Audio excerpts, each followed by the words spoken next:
Jadi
Baik, bismillahirrahmanirrahim. Assalamualaikum warahmatullahi wabarakatuh.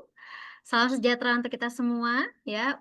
Dan juga kepada yang terhormat tentunya Bapak Muhammad David Lum selaku Senior Training and Implementation Consultant Turnitin Indonesia yang tentunya akan menjadi narasumber kita pada siang hari ini.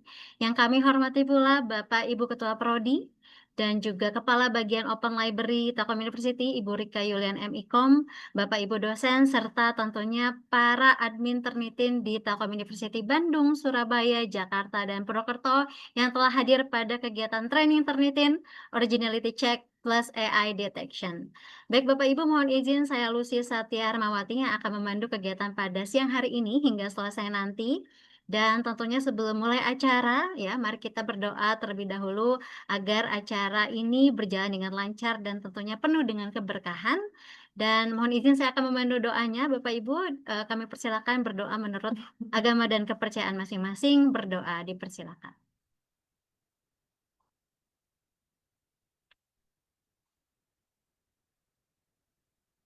Baik, berdoa dicukupkan. Selanjutnya kita akan mendengarkan lagu Kebangsaan Indonesia Raya dilanjutkan dengan Mars Telkom University. Kepada Bapak Ibu dimohon untuk menegakkan posisi duduknya.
langkah bawa bangsa menuju garis depan.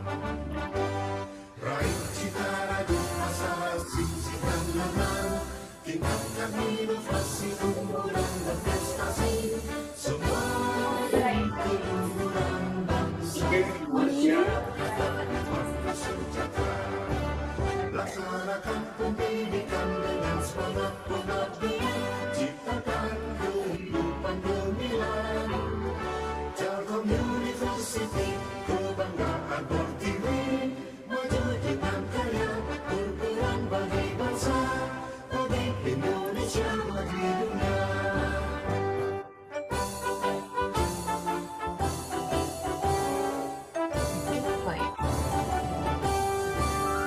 Telkom University, sinergi bangun negeri, maju dalam ilmu pengetahuan, satukan tekad bersama padu, bawa bangsa menuju garis depan. Raih cita raju asa, singsingkan lengan, tingkatkan inovasi, unggulan berprestasi. Semua demi keluhuran bangsa, masyarakat adil makmur sejahtera. Laksanakan pendidikan dengan semangat pengabdian, ciptakan kehidupan gemilang. Telkom University, kebanggaan Pertiwi, maju dengan karya, berperan bagi bangsa, bagi Indonesia, bagi dunia.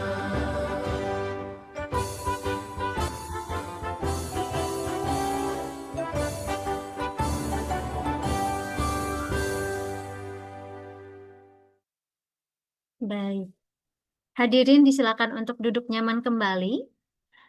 Dan tentunya berikutnya Bapak Ibu kita akan masuk langsung ke acara inti yaitu training Turnitin Originality Check plus AI Detection.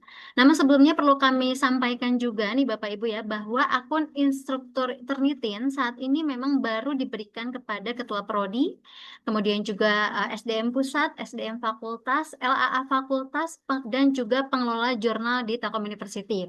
Sehingga bagi Bapak Ibu dosen yang memerlukan pengecekan dokumen, silakan menghubungi LAA ataupun SDM fakultas masing-masing. Begitu ya Bapak Ibu ya. Baik, langsung saja kita simak pemaparan mengenai cara mengoperasikan Turnitin ya. Dari mulai panduan login, kemudian juga user roles, similarity report, dan lain sebagainya. Kita langsung saja persilakan kepada Bapak Muhammad David Lung. Kami persilakan. Silakan Pak David. Baik, terima kasih Bu Busi. Bismillahirrahmanirrahim. Assalamualaikum warahmatullahi wabarakatuh. Selamat siang Bapak Ibu semua. Dan hari Jumat ya, berkah dan juga dengan mood menjelang weekend ya. Perkenalkan, nama saya Muhammad David Lung. Saya dipanggil David dari tim Customer Onboarding untuk Turnitin Indonesia. Dan tentu saya ingin sapa-sapa dulu ya, di sini ada Bu Rika.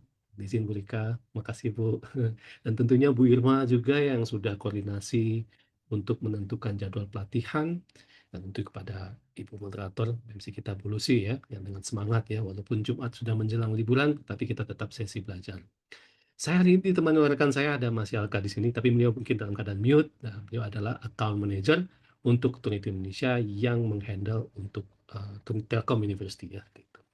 Untuk itu saya akan share screen terlebih dahulu. Bapak Ibu sudah bisa lihat screen saya? Boleh diyakinkan jempolnya? Oke, terima kasih. Di Telkom University, produk ini sudah lama dilanggan, tapi tentu mungkin Bapak Ibu ada beberapa fitur ya yang ditambahkan. Salah satunya yang disebut add-on originality. Add-on originality inilah yang sebenarnya itu ya memunculkan fitur AI detection yang ada di produk originality check ini. Hari ini kita akan membahas tentang peran pemegang akun instruktur. Tapi mungkin di Telkom punya istilah sendiri ya, istilah lokal itu disebut admin masing-masing prodi ataupun fakultas. Di Turnitin itu ada 3 jenis akun, administrator, ya satu akun untuk mengelola semuanya, instruktur, kemudian baru ada akun student. Nah, yang dilanggan oleh institusi adalah lisensi jumlah student yang bisa ditambahkan oleh masing-masing pemegang akun instruktur. Yang tadi udah disebutin revolusi ya, format terbatas. Nanti kalau untuk apa, langsung ke library saja. Tips hari ini ada 3. Sesi ini tentu sudah direkam, saya pastikan lagi, oh ya, sudah direkam ya. Dan nanti rekamannya akan kami kirimkan kepada administrator di Telkom University, nanti beserta dengan link-linknya dan Bapak Ibu nanti akan dikirimkan ya. Sepanjang sesi ini kita berharap sesi ini bisa berjalan interaktif. Bapak Ibu nanti kalau ada pertanyaan khawatir lupa, silakan letakkan di kolom chat. Ini peserta kayaknya lumayan banyak ya, hampir ya 100 lebih ya. Pak David, kalau setelah selesai pelatihan ini, kami punya pertanyaan ya bukan terkait teknis nih, kalau teknis kan ke support ya. Terkait best practice misalnya. Bapak Ibu nggak usah sungkan-sungkan untuk kirim email ke tim onboarding ASEAN, yaitu di @onboarding@unitin. Walaupun saya misalnya lagi cuti atau segala macam, nanti Bapak Ibu kirim akan ada rekan kami di Malaysia, Singapura, atau Filipina yang merespon Bapak Ibu nanti. Turnitin Originality Check ini dibuat oleh Turnitin sebagai alat pembelajaran formatif. Bukan sekedar untuk alat kurasi ya, walaupun di banyak kesempatan masih digunakan sebagai alat kurasi ya, untuk periksa tugas akhir aja, ya, seperti itu ya. Banyak kampus ya. Nah, di sini sumber-sumber Turnitin ini Bapak Ibu di turnitin.com resources ada banyak lesson plan, Bapak Ibu ingin mengikuti perkembangan dan segala macam, itu ada banyak di sini ya. Dan ada bersifat white papers, ada e-book yang bisa di-download, yang mesti Bapak Ibu bisa adaptasi dalam pembelajaran-pembelajaran untuk edukasi tentunya. Oke. Karena ini dibuat oleh tim veteran, kalau ini menyebutnya tim veteran ya. Tim veteran itu rata-rata mereka dari dosen, guru, profesor yang mungkin saya mau berkarir di bidang teknologi aja, seperti itu. Udah nggak passion lagi ngajar misalnya. Seperti kita sampaikan tadi, Turnitin OC ini apa? Apa bedanya dengan Feedback Studio yang beberapa kampus ada pakai pada akhirnya? Bedanya yang Bapak Ibu pakai ini, dia hanya ada fitur untuk mendeteksi ada similarity dan juga ada integrity flag ya, untuk fitur manipulasi. Tapi ketika Bapak Ibu ingin menggunakan ini untuk memberikan feedback pada spesifik karya-karya yang disubmit oleh student, itu belum ada fitur yang namanya grading dan feedback. Mungkin nanti di kemudian hari Telkom, kami pengen mengempower dosen-dosen kami, teknik kami pada untuk memberikan feedback supaya kita bisa melihat mereka belajar dan bertumbuh, ya, improve ya, learning and improvement. Sehingga tentu bisa berkomunikasi dengan Mas Yalka nanti ke depannya. Ya, satu pertanyaan adalah ketika kita meriksa karya mahasiswa, karena memang ini idealnya dipakai untuk karya mahasiswa ya, Bapak Ibu. Tapi kadang-kadang, untuk karya dosen, ya ini cuma bonus saja ya. Pemeriksa ketika memeriksa karya mahasiswa, mereka akan bertanya, ini yang dikirimkan ini, yang disubmit oleh student ini karya original mereka enggak? Ya tentu hulunya adalah mahasiswa submit dan dicek oleh dosen. Perpustakaan itu udah dihilir ya, karena kan edukasi terjadi adalah antara dosen dengan mahasiswa di kelas-kelas. Mulai dari semester 1, semester 2, dan seterusnya. Maka nanti ketika kita bimbing dosen ataupun pendidikan memberikan pembimbingan dari semester awal, maka dia akan belajar. Maka nanti kita sudah tidak kaget lagi kalau karya tulis akhirnya, skripsi, tesis, sudah menjadi ideal ya, mudah. Nggak ketemu lagi tuh copas, lupa kutipan langsung, lupa citasi, dan semacam. Platform ini dipakai di banyak negara sejak SMP atau SMA lah minimal ya. Bahkan ada sekolah-sekolah tertentu di suatu negara itu dipakai sejak SD untuk memeriksa essay Bapak. Jadi artinya kita bisa melihat situ ya, mungkin tergantung kurikulum juga. Alat ini digunakan sebagai betul-betul alat pembelajaran. Jadi bukan untuk menentukan siapa yang plagiat, siapa yang maju sidang, siapa yang wisuda, enggak di situ ya. Itu adalah bonus ya ke akhirnya. Nah, di sini nanti Bapak Ibu tentu sudah kenal dengan 3 fitur ini, similarity detection mendeteksi kemiripan teks setelah dibandingkan dengan bendera database.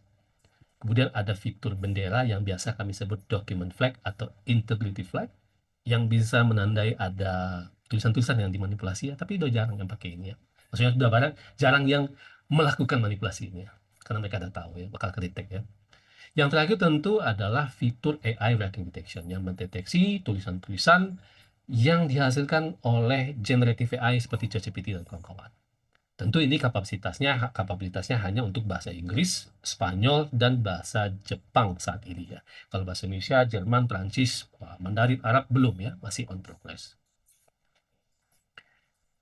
Nah, karena ini adalah bagian dari Feedback Studio, di mana nanti ada fitur AI report-nya, ya setelah kita jalankan nanti hasil similarity-nya, nanti akan muncul juga AI report dengan AI score-nya, dan similarity report dengan similarity score-nya. Banyak yang bertanya, apakah dua hal ini, skor AI dengan skor similarity itu nanti berhubungan atau tidak? Mari kita lihat di sini. Kita mulai dari yang paling gampang. AI rating score. Ya, AI rating score tertitik itu adalah persentase menunjukkan jumlah tulisan dalam sebuah karya yang diperiksa yang memenuhi syarat, ya, ada kemungkinan dihasilkan terindikasi digunakan AI generative tool seperti ChatGPT dan kawan-kawannya. Ada macam-macam, ya. Nggak hanya itu, nggak hanya generative AI, juga AI writing system bisa mendeteksi tulisan-tulisan yang di-generate menggunakan AI paraphrasing tool. Seperti contohnya, misalnya saya, nanti ketahuan nih kalau dicek Bu Irma. Oke, saya pakai ChatGPT, lalu saya pindahkan ke AI paraphrasing tool, Quillbot misalnya seperti itu.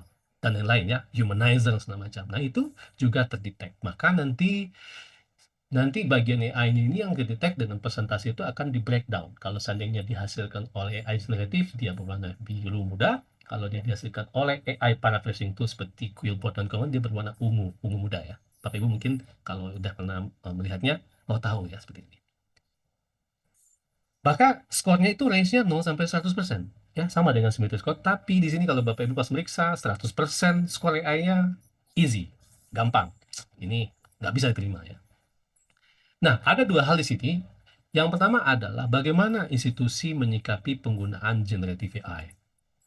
Kalau ekspektasi institusi atau ekspektasi fakultas, prodi, atau dosennya sendiri, pemeriksanya, penulisan yang hasilkan AI tidak diizinkan, maka simple, ambang batasnya 0%. Easy. Nggak ada cerita, mau 0,01% udah nggak bisa, ya. Jadi ini gampang.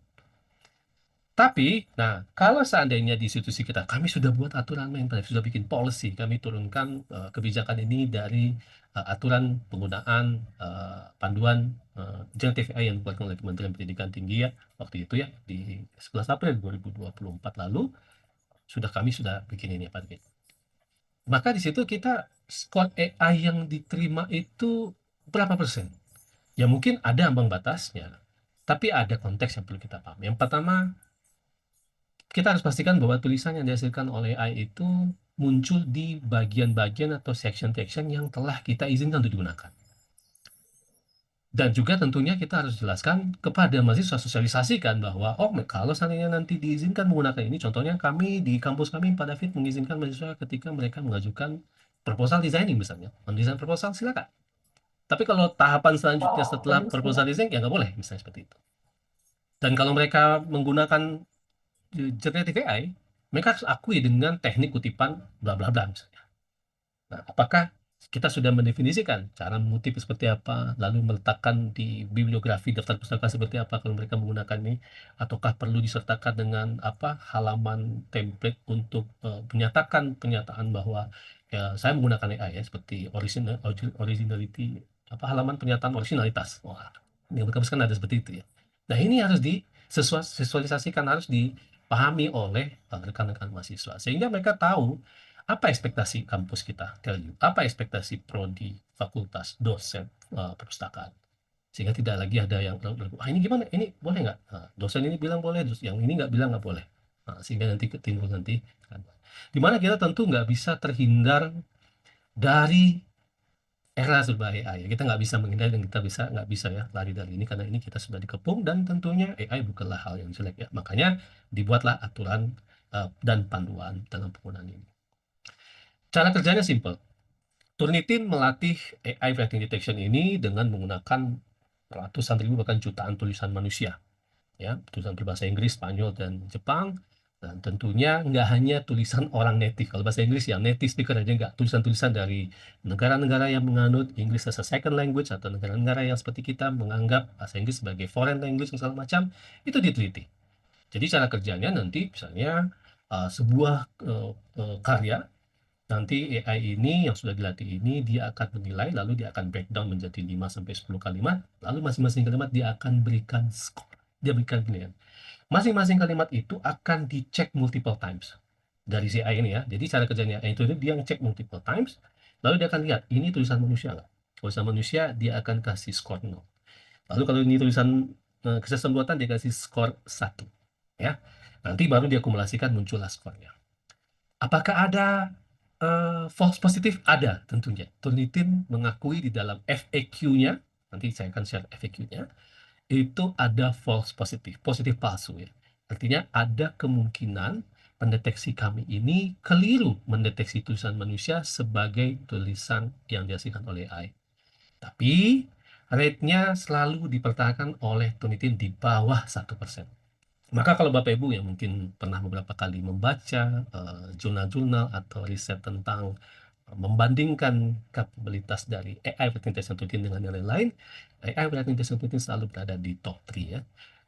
Saya bisa share nanti kalau misalnya Bapak Ibu tertarik, baik itu riset-riset yang dilakukan dengan sponsor Turnitin atau yang di pihak luar ya, seperti itu. Jadi AI writing intelligence simple ya.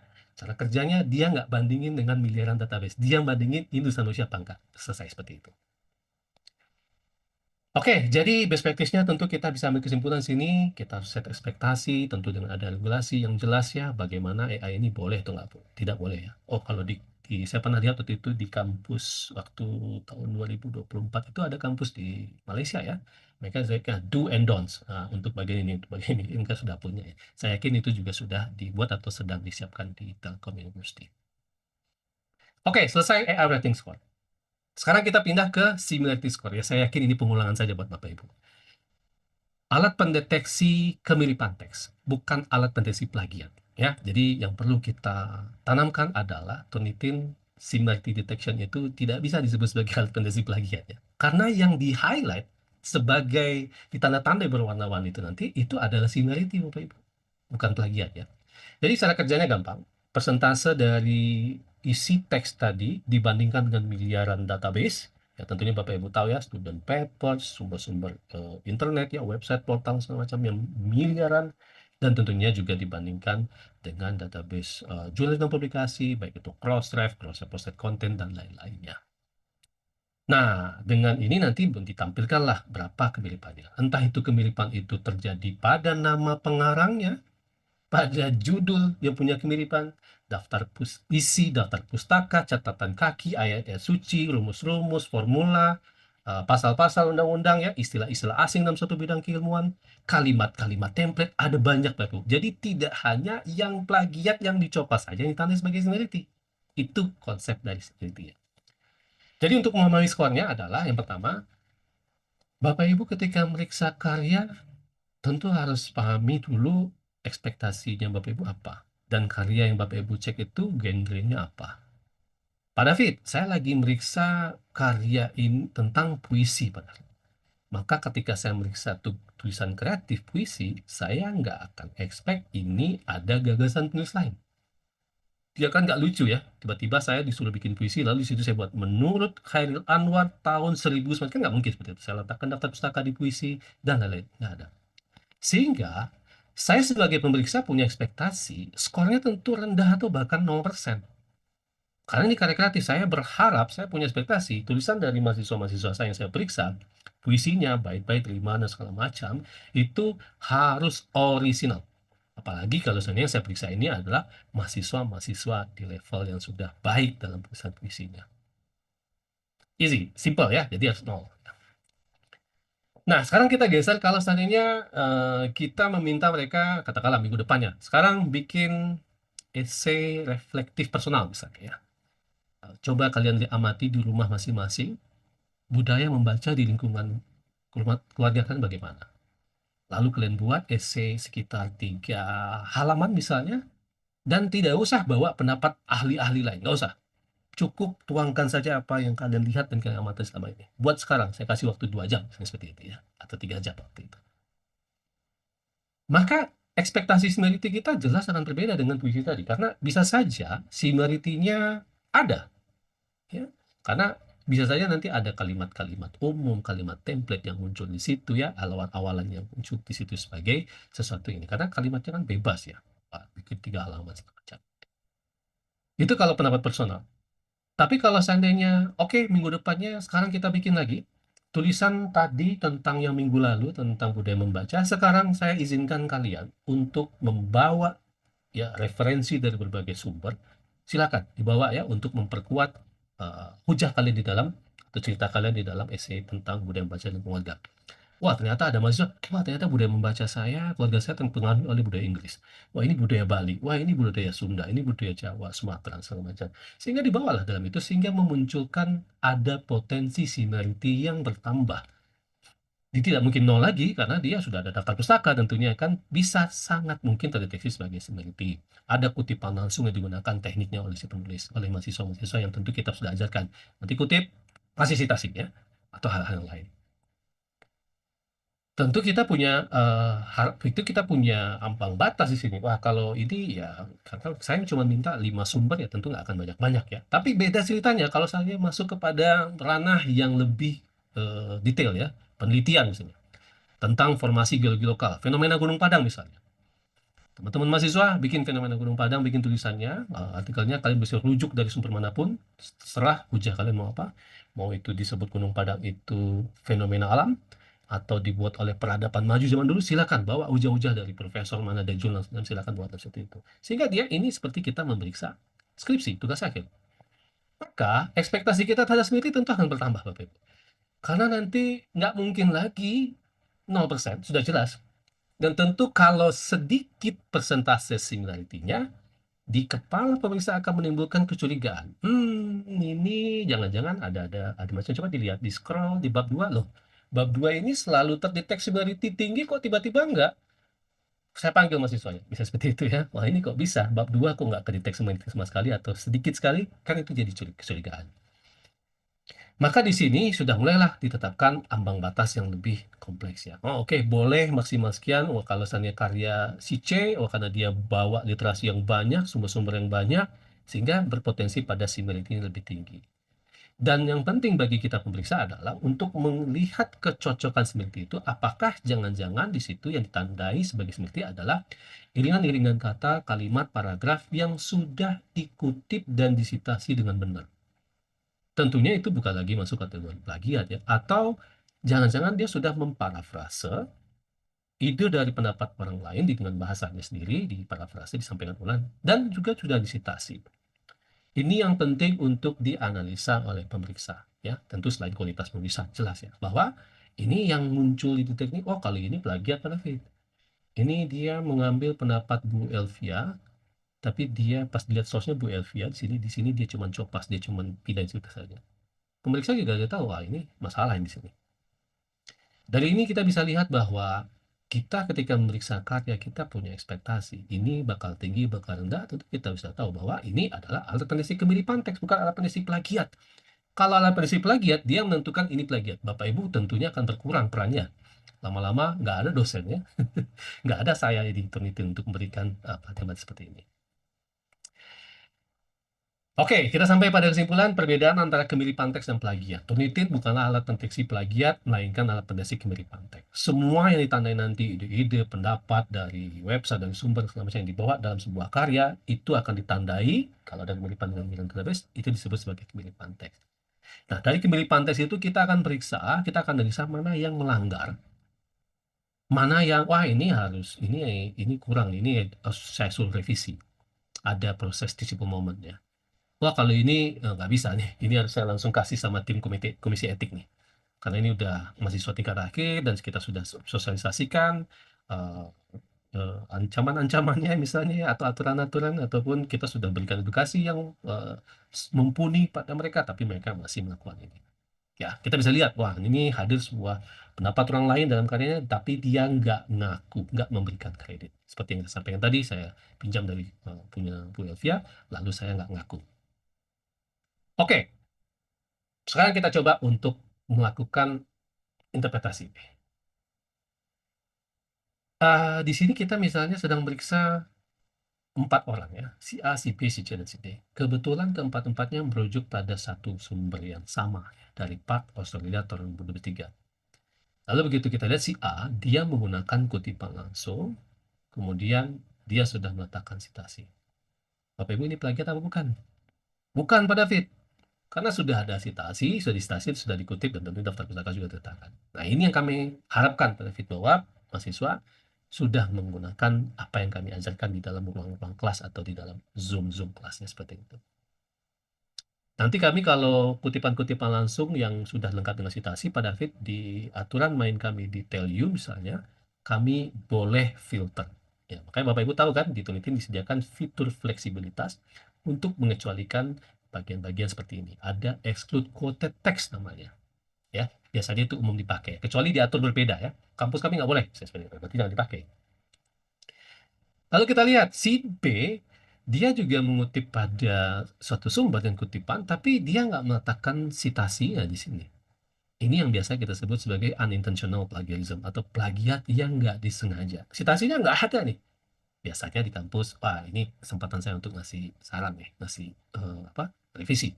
Revisi B, kamu kali ini saya kasih kesempatan ya, besok-besok nggak bisa, nggak ada cerita, langsung saya gagalkan tugas ini, saya kasih nilai E. Jangan dong, Bu dosen, jangan lupa dosen. Lagian kamu ini nggak proofreading. Kenapa nggak ini bisa lupa? Ya, saya baru ngerjainnya tadi malam. Oh, SKS, sistem kebut semalam. Jadi macam-macam faktor seseorang kenapa misalnya dia nggak menggunakan skill proofreading. Karena skill proofreading adalah sesuatu yang harus melekat dalam diri seorang penulis. Ya. Dia harus cek ulang sebelum dia pastikan bahwa ini nanti akan ada masalah tidak. Si C justru sebaliknya, dia sudah meletakkan citasi Pak Australia tahun 2023, tapi entar dulu ini dicopas saja.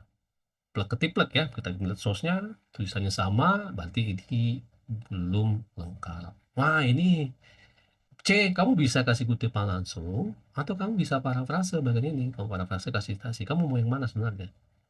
Ya, mungkin teachable moment-nya seperti itu ya, Bapak Ibu bisa lakukan ya. Sehingga Bapak Ibu bisa lihat sini, ada bagian yang Bapak Ibu nanti, ini sudah oke. Ada bagian, ini harus diperbaiki. Ya.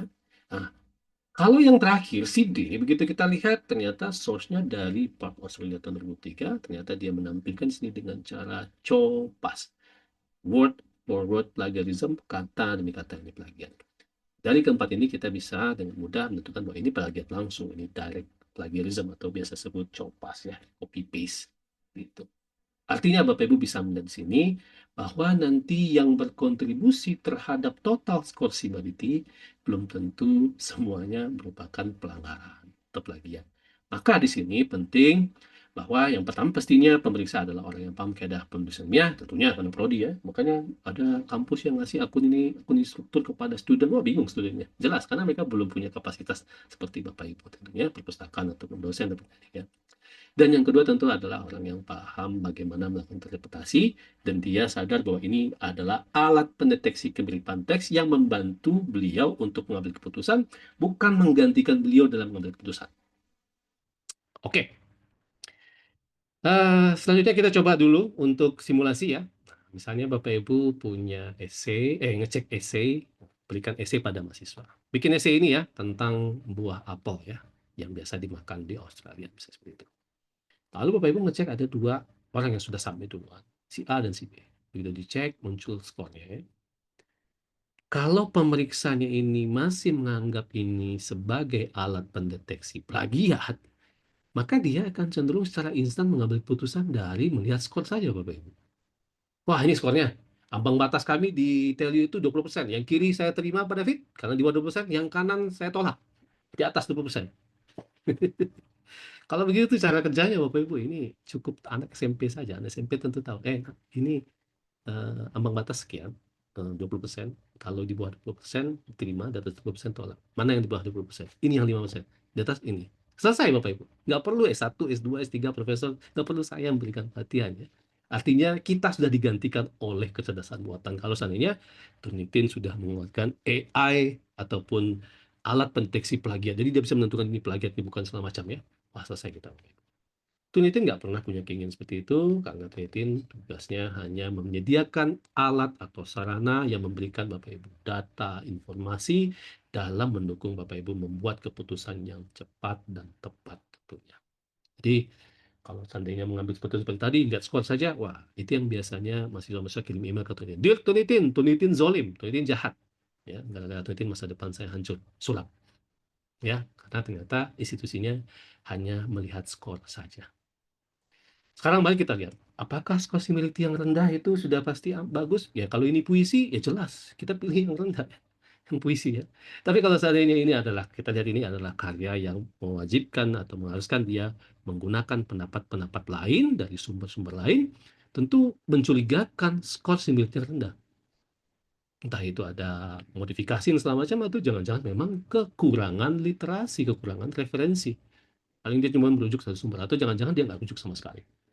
Contohnya kita lihat nih, pas kita lihat di sumber yang di source yang ditampilkan oleh Turnitin Similarity Report nanti, ternyata itu punya orang lain, punya sumber lain. Dia copas saja, dia pindahkan ke sini. Padahal kan simpel ya, kasih tanda kutip, citasi, selesai, letakkan daftar pustaka. Walaupun paragraf-paragraf lainnya, 4 lain itu adalah paragraf orisinal dari pikiran dia, katakanlah seperti itu. Nggak ada daftar pustaka, ini nggak disebut sebagai sebuah karya yang ideal ya. Tentu dari sini kita bisa menilai, wah, ini dia melakukan ini ya banyak faktor. Salah satu faktor yang paling memungkinkan adalah lack of skill atau lack of basic foundation dari academic integrity atau integritas akademik. Dia nggak paham nih integritas akademiknya. Di sini kita bisa lihat ya. Nah, kalau ini kita lakukan, kita petakan dari semester-semester awal, tentu akan lebih mudah ya dalam kita mengobatinya, melakukan treatment ya. Tapi kalau kita temukan ini pada tingkat akhir ya enggak, jarang lah ya pastinya, hampir nggak ada. Kalau kita temukan copas-copas di tingkat akhir, wah ini jadi masalah. Berarti ada yang perlu kita cek ulang dari roadmap pembelajaran di institusi kita. Sekarang kita geser ke kanan, saya yakin Bapak Ibu udah mulai ngeh ya. Yang skor 30% kita harus lihat dulu ya. Ambang batas kami 20% Pak David. Berarti itu adalah ambang batas skor kemiripan, bukan skor plagiat. Karena skor plagiat paripurna ya, 0 ya. Mau Bapak Ibu rujuk Anjani, Bapak Ibu rujuk definisi, skor plagiat adalah 0 karena plagiat adalah pelanggaran. Seperti seorang mencuri ya. Kan nggak ada. Mencuri boleh maksimal 1 juta Pak David. Di atas 1 juta nggak boleh ya. Seperti itu. Nggak ada ya. Nah, sama dengan halnya ini. Kita lihat di sebelah kanan, ternyata, oh ini topik esai dari saya Pak David. Saya berikan topik esai ini kepada mahasiswa, dan topik ini topik generik memang Pak David. Jadi wajar kalau dia terdetek sebagai similarity, karena mungkin banyak juga ditanyakan atau berada di dalam miliaran database similarity. Sehingga Bapak Ibu, kalau kami di sini Pak David, kami ini akan filter. Ini best practice kami. Oke, silakan Bapak Ibu filter. Karena kan ketika Bapak Ibu filter ini, kalau ada yang nanya kan Bapak Ibu bisa bertanggung jawabkan ya. Oh ini topik saya dari saya kok. Saya kan memeriksa jawabannya. Begitu Bapak Ibu exclude, topiknya turun skornya. Lalu Bapak Ibu lanjut dengan, wah citasi sesuatu yang legit pada sesuatu yang sah. Nah, kami ini akan kecualikan. Kalau di institusi kami, boleh, di prodi kami boleh, di prodi sebelah enggak, bisa seperti itu. Jadi kan bisa saja berbeda, walaupun di institusi yang sama, bisa saja masing prodi punya aturan berbeda. Ya, dikecualikan, turun lagi misalnya. Lalu Bapak Ibu ketemu dengan tulisan-tulisan kecil. Apples are a good source of nutrition. Have high concentration of polyphenol. Nah, saya mau izin berhenti dulu Bapak Ibu. Saya mau bertanya. Bapak Ibu itu kan apples are good source of nutrition kan nggak ada citasi. Menurut Bapak Ibu itu plagiat apa bukan Bapak Ibu? Bapak Ibu silakan ketik saja di kolom chat deh. Saya mau izin minum sebentar. Silakan Bapak Ibu. Ada yang mengetik di kolom chat, menurut Bapak Ibu tulisan apples are good source nutrition, have high concentration of polyphenols, yang ditanda itu dengan kata itu. Oke, makasih. Bukan Pak David, itu kan fakta umum Pak David. Sama dengan kalau seandainya ada tulisan yang ditandai sebagai similarity oleh Turnitin Similarity, ibu kota negara Republik Indonesia adalah Jakarta misalnya. Itu kan fakta umum dari ujung Sabang sampai Merauke, orang tahu bahwa itu sama ya, kecuali ibu kota negara Republik Indonesia menurut Bu Diah beda, menurut saya beda, menurut Pak Willy beda segala macam ya. Oke, fakta umum di kami aturan mainnya boleh dikecualikan Pak David ya dengan menggunakan ini ya, fitur ini atau menggunakan exclude small matches misalnya ya, ada macam-macam ya. Lalu Bapak Ibu ketemu dengan kutipan-kutipan langsung. Nah, sebelum misalnya di tell you Bapak Ibu boleh mengaktifkan fitur exclude quoted text, kutipan-kutipan langsung, pastikan dulu kutipan-kutipan langsung yang Bapak Ibu lihat di dalam karya ini sudah lengkap dengan citasinya. Kalau belum lengkap, ya tentu idealnya harus diminta untuk direvisi. Lengkap semuanya nih, oke, exclude, turun lagi skornya. Bapak Ibu lanjut ketemu dengan paragraf. Bapak Ibu cek paragraf ini, tulisan-tulisan ini ada tulisan kecil, lalu dilihat tulisan aslinya merupakan sebuah paragraf, ternyata pas dibaca punya kesamaan dalam makna ya, ternyata oh ini diparafrase, maka diletakkan di sini citasinya Apple and Pill Australia Limited 2016, tapi ada bagian yang tidak bisa diparafrase. Ini biasanya kalau jurnal kedokteran nama-nama mikroorganisme ya, istilah-istilah asing, istilah-istilah Latin, istilah-istilah dalam suatu bidang keilmuan, dalam bidang teknik, dalam bidang keagamaan ya, istilah bahasa Arab, bahasa Latin dan segala macam. Sehingga atau rumus-rumus permulaan segala macam. Sehingga kita tahu oh ini ya nggak bisa diparafrase, kalau diparafrase rusak rumusnya. Rusak istilah asingnya kan nggak mungkin dirubah ya. Yang penting sini sudah citasi. Kalau kami di sini juga nanti akan dikecualikan dengan menggunakan exclusive matches atau kami kecualikan manual textbook seperti ini. Ya, silakan Bapak Ibu ya. Katakanlah dikecualikan. Ya, katakanlah ini di institusi kami yang kalau yang iringan kecil-kecil begini yang nggak bisa diparafrase istilah-istilah ini kami abaikan, kami nggak kecualikan. Misalnya seperti itu. Lanjut pada bagian terakhir daftar pustaka, tentu Bapak Ibu lihat ekspektasinya pada daftar pustaka bagaimana, apakah ini sudah sesuai dengan gaya detail you ataupun sesuai sudah dengan yang Bapak Ibu minta. Kalau udah oke, nanti Bapak Ibu bisa aktifkan fitur exclude bibliografi. Katakanlah di kampus kami boleh, di prodi ini boleh, di prodi sebelah nggak boleh misalnya. Nah, dikecualikannya. Karena saya pernah memberikan pelatihan pada 3 badan riset di bawah satu kementerian yang sama, dan ternyata memang di badan riset itu kalau kami boleh mengecualikan daftar pustaka, berarti kalau yang sebelah nggak boleh ya, seperti itu ya. Jadi ya berbeda ya, beda institusi bisa saja berbeda ya, perspektif seperti apa. Misalnya ketika kita sudah mengecualikan bagian-bagian yang bisa kita kecualikan sesuai dengan aturan main dan best practice yang ada di tell you, maka di sini katakan skornya menjadi 18% misalnya, dan 30% tadi. Nah, 18% inilah nanti kita lihat tidak ada pelanggaran, lalu kita rujuk dengan ambang batasnya. Oh, di bawah ambang batas, malah kita bisa mengambil keputusan selanjutnya. Oh, ini lolos, ini maju, seperti itu. Tapi kalau misalnya skornya rendah, di bawah ambang batas, tapi ada, katakan misalnya 1% pelanggaran, plagiat di situ, tentu ini perlu diperiksa ataupun direvisi ya, diperbaiki terlebih dahulu. Baik, itu tadi teorinya. Sekarang kita masuk ke lebih dalam tentang AI. AI ini, Bapak Ibu, dibuat oleh peneliti tentu untuk menentukan seberapa banyak sebuah karya itu dihasilkan oleh kecerdasan buatan seperti yang saya katakan tadi.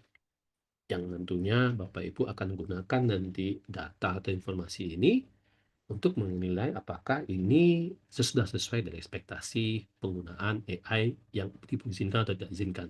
Karena saya banyak dengar dari beberapa dosen, saya justru challenge mahasiswa itu saya untuk menggunakan AI sampai mereka bisa melihat bahwa, oh begini cara untuk menggunakan ini, oh begini cara saya validasinya, oh begini cara saya mengutip dan segala macamnya. Ada beberapa kampus yang mengizinkan seperti itu. Nah, kalau kita ada kekhawatiran terhadap penggunaan yang tidak sesuai dengan aturan atau panduan, maka disinilah kita perlu mendorong diskusi yang formatif antara dosen dengan mahasiswa, atau mungkin, wah kami bikin seminar pada David untuk mahasiswa, atau mungkin, wah dosennya mungkin perlu kita tingkatkan kemampuannya supaya bisa memberikan penilaian yang lebih objektif atau lebih adil ya tentunya ya. Oke. Saya mau cek dulu di kolom chat barangkali ada pertanyaan. Ada, Oke. Pak. Sudah ada, Pak. Oh, ada ya? Dari Pak Agus. Oke, saya jawab dulu deh ini ya.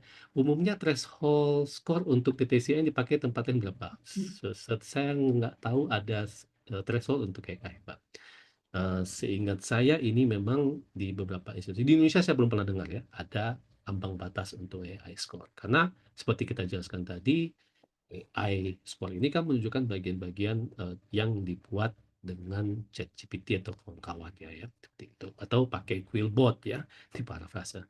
Apakah institusi kita mengizinkan nggak, Pak? Kalau mengizinkan di bagian-bagian mana? Lalu kalau misalnya di bagian-bagian itu apakah berapa banyak boleh? Oh, ini maksimal sekian paragraf karena ini misalnya ini terdiri dari 3 halaman saja. Kalau misalnya sekian halaman ya boleh seperti ini. Tentu bobot-bobot seperti ini harus dipertimbangkan oleh institusi kita. Oke, ya kita lanjut dulu ya Bapak Ibu ya. Wah, ini ada beberapa pertanyaan nih. Wah, ini menarik. Nanti kita lihat di belakang ya. Saya pindah dulu. Sebentar. Ke akun Turnitin Feedback Studio saya. Bapak Ibu tentunya untuk bisa mengakses akun struktur perlu daftarkan dulu ya Bapak Ibu.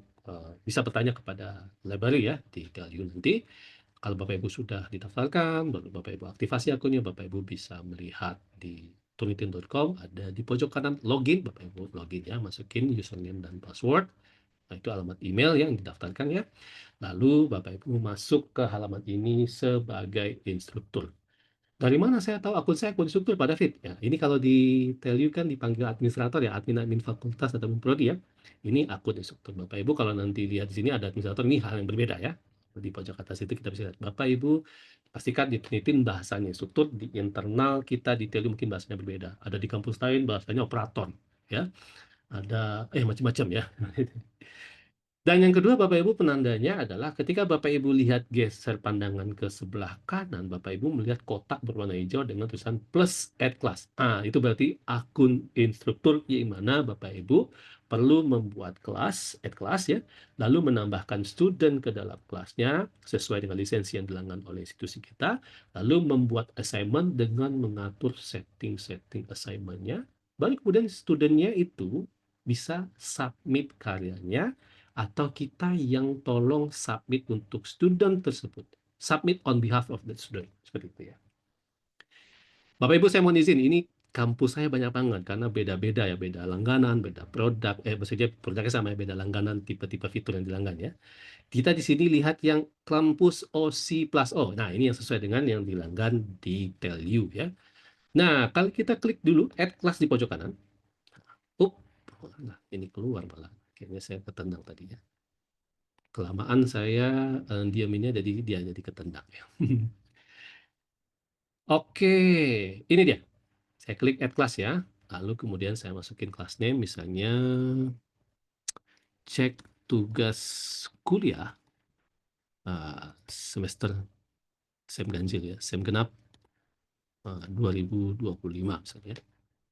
Tugas kuliah misalnya ekonomi misalnya, terserah Bapak Ibu. Kalau saya sih lebih cenderung untuk membuat ini dalam lebih detail ya, karena kalau kita punya banyak kelas di kemudian hari misalnya kelas kita walaupun expired dan segala macam, kita bisa ingat, oh saya kayaknya harus cari artikel ini di mana saya cek ini. Tapi kalau Bapak Ibu bikinnya cek ini, wah saya banyak banget dikasih tahu oleh beberapa pemeriksa, nanti pusing sendiri di mana ya, nah, kamu cek lagi lama seperti itu. Kita akan bahas standar sama masterclass karena masterclass itu tidak dipakai hampir di berbagai negara nggak dipakai karena kapasitasnya Bapak Ibu bisa bikin section, teman section itu hanya bisa satu TA, teaching assistant, yang mana itu biasa dipakai di sekolah-sekolah di kampus, tapi nggak pernah pakai ya, karena teaching assistant di situ juga harus didaftarkan sebagai instruktur. Jadi kalau nggak didaftarkan nggak bisa jadi TA. Oke, jadi yang penting satu kelas satu instruktur ya. Saya akan masukkan enrollment key saya di sini, dia berupa semacam password ya, walaupun Bapak Ibu nggak pakai nanti, tetap Bapak Ibu harus isi, terserah apapun ya. Lalu, subjek area-nya Bapak Ibu pilih, oh ini engineering Pak David, yang tugasnya ini engineering. Wah ini business and economic misalnya, karena judulnya kan cek tugas ekonomi ya. Tapi kalau Bapak Ibu nggak ketemu, maka Bapak Ibu cari saja yang namanya other. Ya, nggak ada masalah. Beda nggak nanti hasil similarity tidak? Nggak ada. Ini cuma kategori aja. Begitu juga dengan student level, Bapak Ibu tinggal pilih, Bapak Ibu keliru, aduh saya mau meriksa anak S1, saya pilihnya postgraduate, nggak apa-apa, nggak ada masalah ya, jadi Bapak Ibu nggak usah khawatir ya. Gitu. Nah, selanjutnya, start date, artinya kapan kelas ini dimulai, kemudian end date, kapan kelas ini nanti berakhir.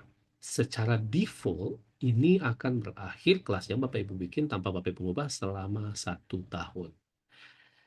Kami punya rekomendasi, Bapak Ibu pertama tidak usah menambah menjadi berapa tahun, karena itu berisiko tinggi, nanti kejadian seperti di Pakistan lagi. Ya. Artinya begini Bapak Ibu, kalau Bapak Ibu misalnya saya butuh buat kelas ini untuk ngecek itu 3 bulan, ya Bapak Ibu saya 3 bulan, saya butuhnya cuma 2 pekan, ya bikin 2 pekan. Kenapa? Karena Bapak Ibu, misalnya kan, malas bikin-bikin kelas ya, tapi bahaya. Kenapa bahayanya? Ketika Bapak Ibu kelasnya masih aktif, lalu di dalam kelas itu ada student-student, dan student-student itu sudah tamat misalnya, sudah nggak ada di kampus kita, tapi kelas itu misalnya masih berumur 6 bulan lagi, maka student-student yang tadi itu, yang udah nggak ada di Tellu itu terhitung sebagai lisensi student yang terpakai. Kan mubazir. Maka Bapak Ibu yang ada di sini semua, mulai hari ini Bapak Ibu cek deh di akunnya masing-masing, lihat kelas-kelas yang udah nggak dipakai, lihat di situ studentnya udah nggak ada. Ya, kelasnya dipakai, expiredkan kelasnya. Begitu Bapak Ibu expiredkan kelasnya, dan mengexpiredkan itu nggak bisa langsung hari ini. Bapak Ibu harus pilih tanggal esok hari. Misalnya hari ini tanggal 23, Bapak Ibu harus pilih tanggal 24. Nggak bisa hari ini ya, maka harus menunggu 24 jam. Supaya kuota lisensi yang dilanggar itu tetap bisa terjaga ya. Seperti itu. Oke, saya mau rubah di sini misalnya ya, katakanlah saya mau gunakan pengecekan ini untuk 3 bulan Pak David, misalnya sampai Agustus 2025, katakan sampai akhir bulannya seperti itu. Artinya lewat dari 31 Agustus kelas ini akan expired, Student dalam ini yang saya daftarkan tidak dihitung lagi sebagai lisensi yang terpakai. Walaupun saya masih bisa lihat, tapi saya nggak bisa membuat aktivitas baru ya. Oke, kita klik submit sekarang. Kelasnya. Kelas created, berhasil nih kelasnya dibuat. Oke. Sekarang kita sudah punya kelas, cek tugas kuliah ekonomi semester genap 2025. Oh, panjang ya. Bapak Ibu kalau mau merubah setting kelas tadi, Bapak Ibu klik icon gear di kolom edit, misalnya, wah ini kepanjangan tanggalnya, Bapak Ibu bisa rubah di situ ya. Oke. Mana tadi kelasnya? Ah, ini. Sip. Sekarang selanjutnya kita bikin student, tambahkan student. Saya klik sini ya. Kita geser pandangan kita ke pojok kiri atas ada logo Turnitin. Di situ ada beberapa tab, kita fokus pada tab yang kedua ya. Tab student. Bapak Ibu klik itu, lalu geser pandangan ke sebelah kanan, Bapak Ibu lihat ada menu add student, Bapak Ibu klik, lalu Bapak Ibu masukin nama studentnya, nama depan, nama belakang, kemudian alamat email. Jadi cuman itu saja ya yang kita bisa masukkan ya, yang kita bisa perlu masukin ya. Nama depan, nama belakang, alamat email, lalu kita submit. Maka di sini sudah terenroll satu student, sudah masuk satu lisensi yang dipakai ya.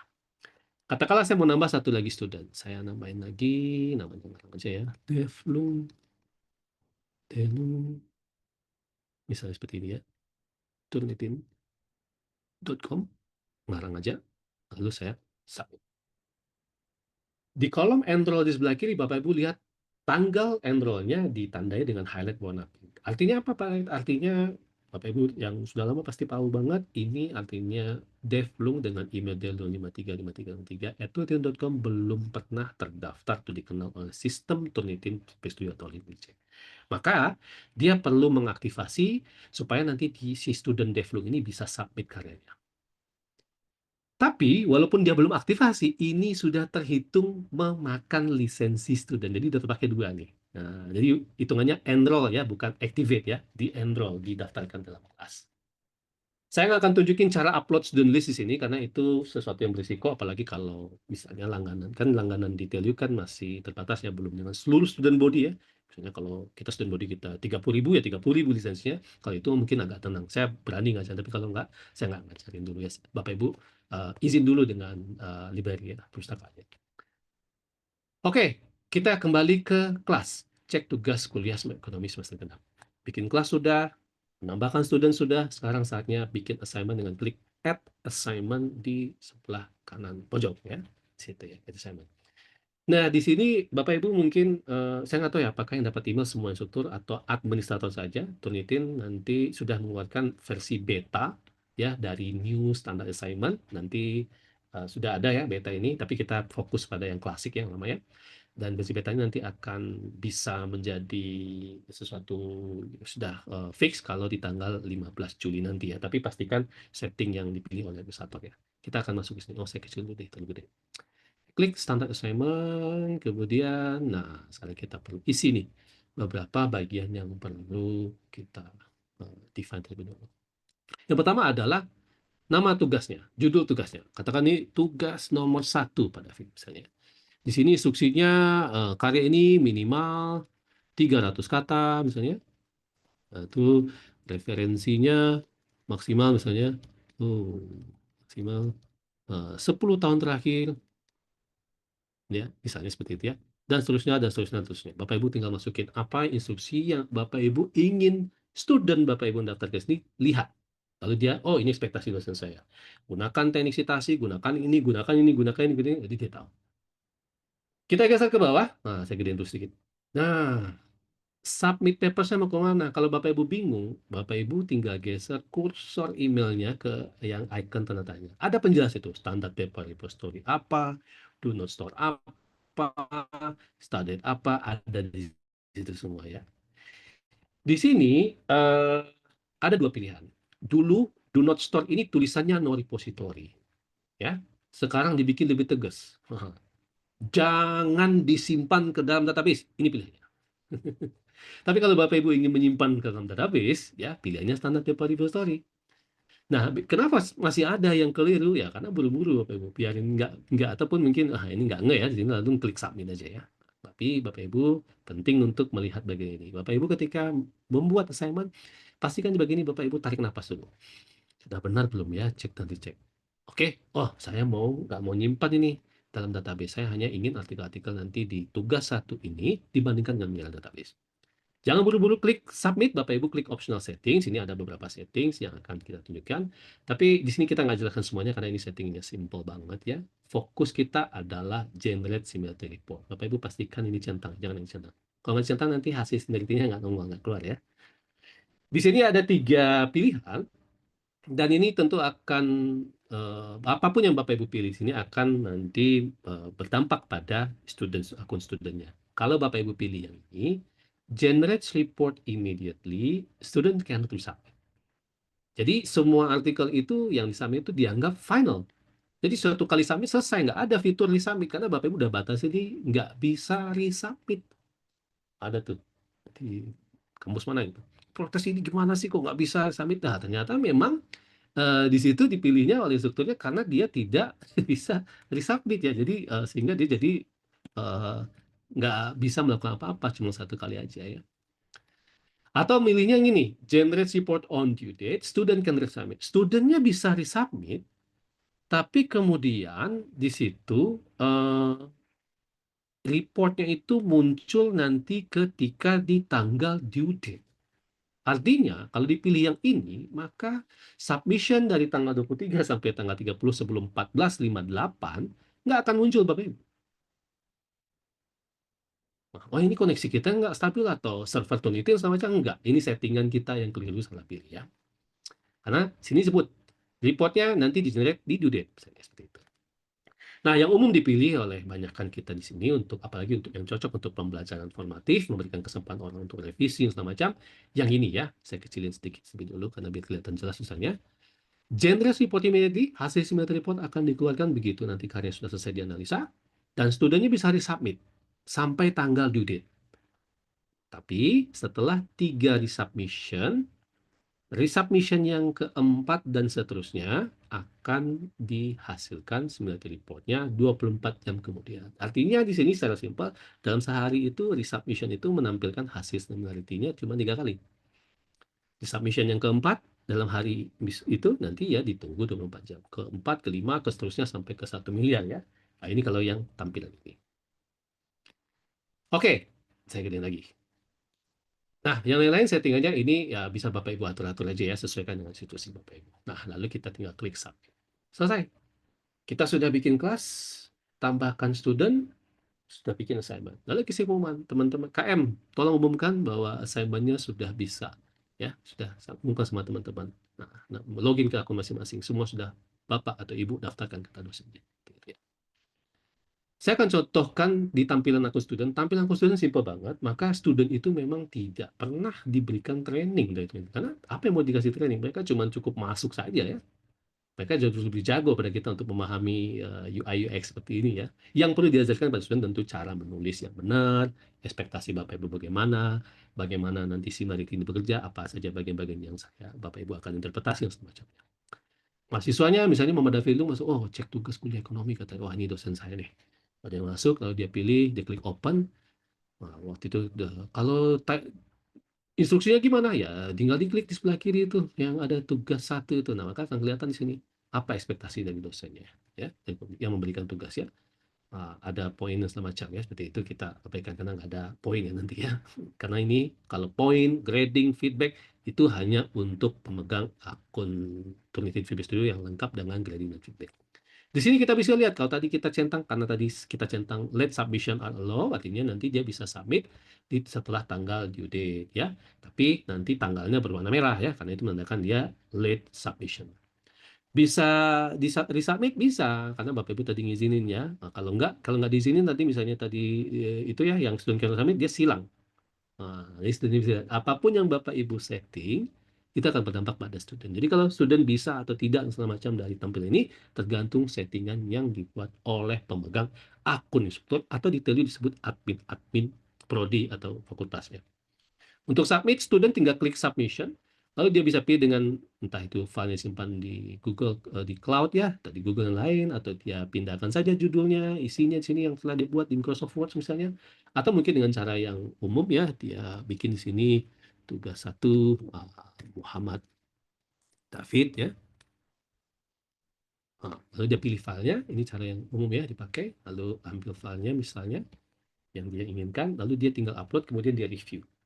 Begitu dia review, filenya sudah oke, baru dia langsung submit. Kalau belum oke, dia cancel, dia submit lagi, dia upload lagi. Udah oke, dia submit. Selesai.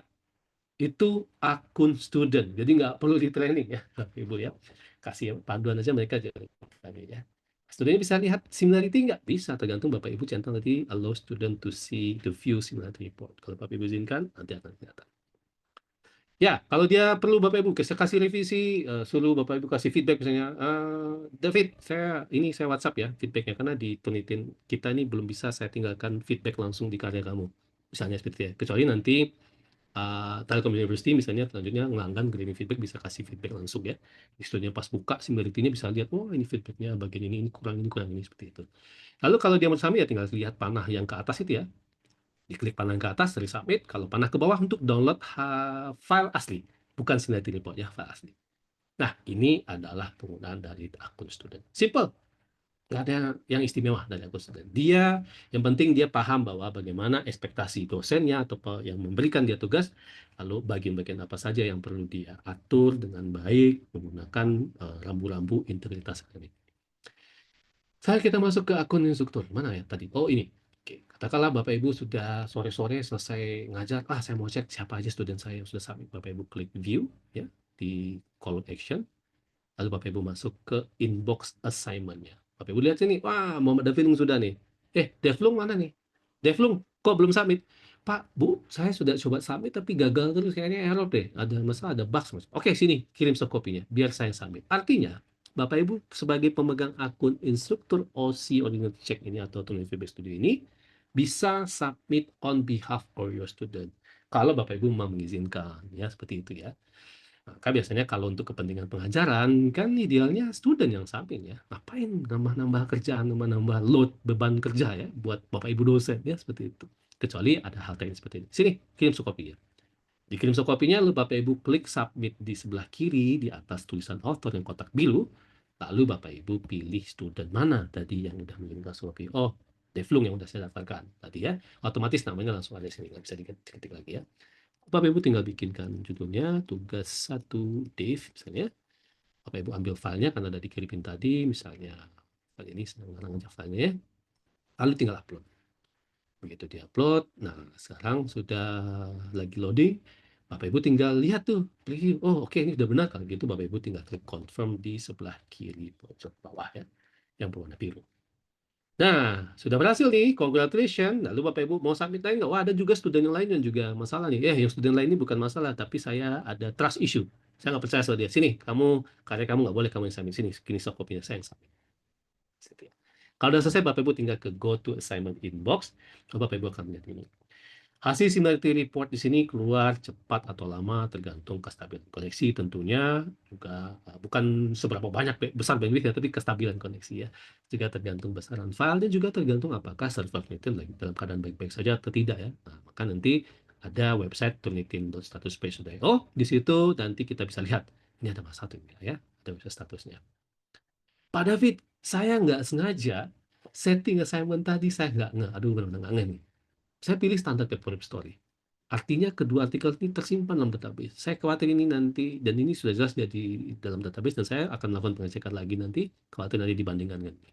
Bagaimana langkahnya? Bapak Ibu tinggal ajukan request permanent deletion. Gampang. Bapak Ibu geser pandangan ke pojok kiri, ada menu option. Di kolom option Bapak Ibu lihat titik 3. Bapak Ibu tinggal klik aja. Untuk ajukan itu Bapak Ibu harus melihat tulisan request atau fitur request permanent deletion. Kalau Bapak Ibu nggak lihat, jangan dipilih remove from inbox. Remove from inbox hanya untuk menghapus artikel atau dokumen yang kita yakin tidak tersimpan di dalam repository atau database.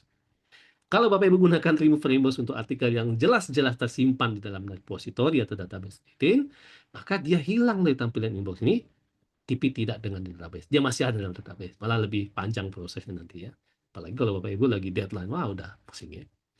Pastikan Bapak Ibu ketika mengajukan request permanent deletion, setting assignment-nya nggak usah dirubah-rubah dulu. Biarkan dalam keadaan standar paper repository. Karena kalau Bapak Ibu ganti setting assignment-nya ke dalam do not store, Maka ketika Bapak Ibu request permanent dia nggak berhasil. Oke? Nah, request permanent tinggal ikutin stepnya.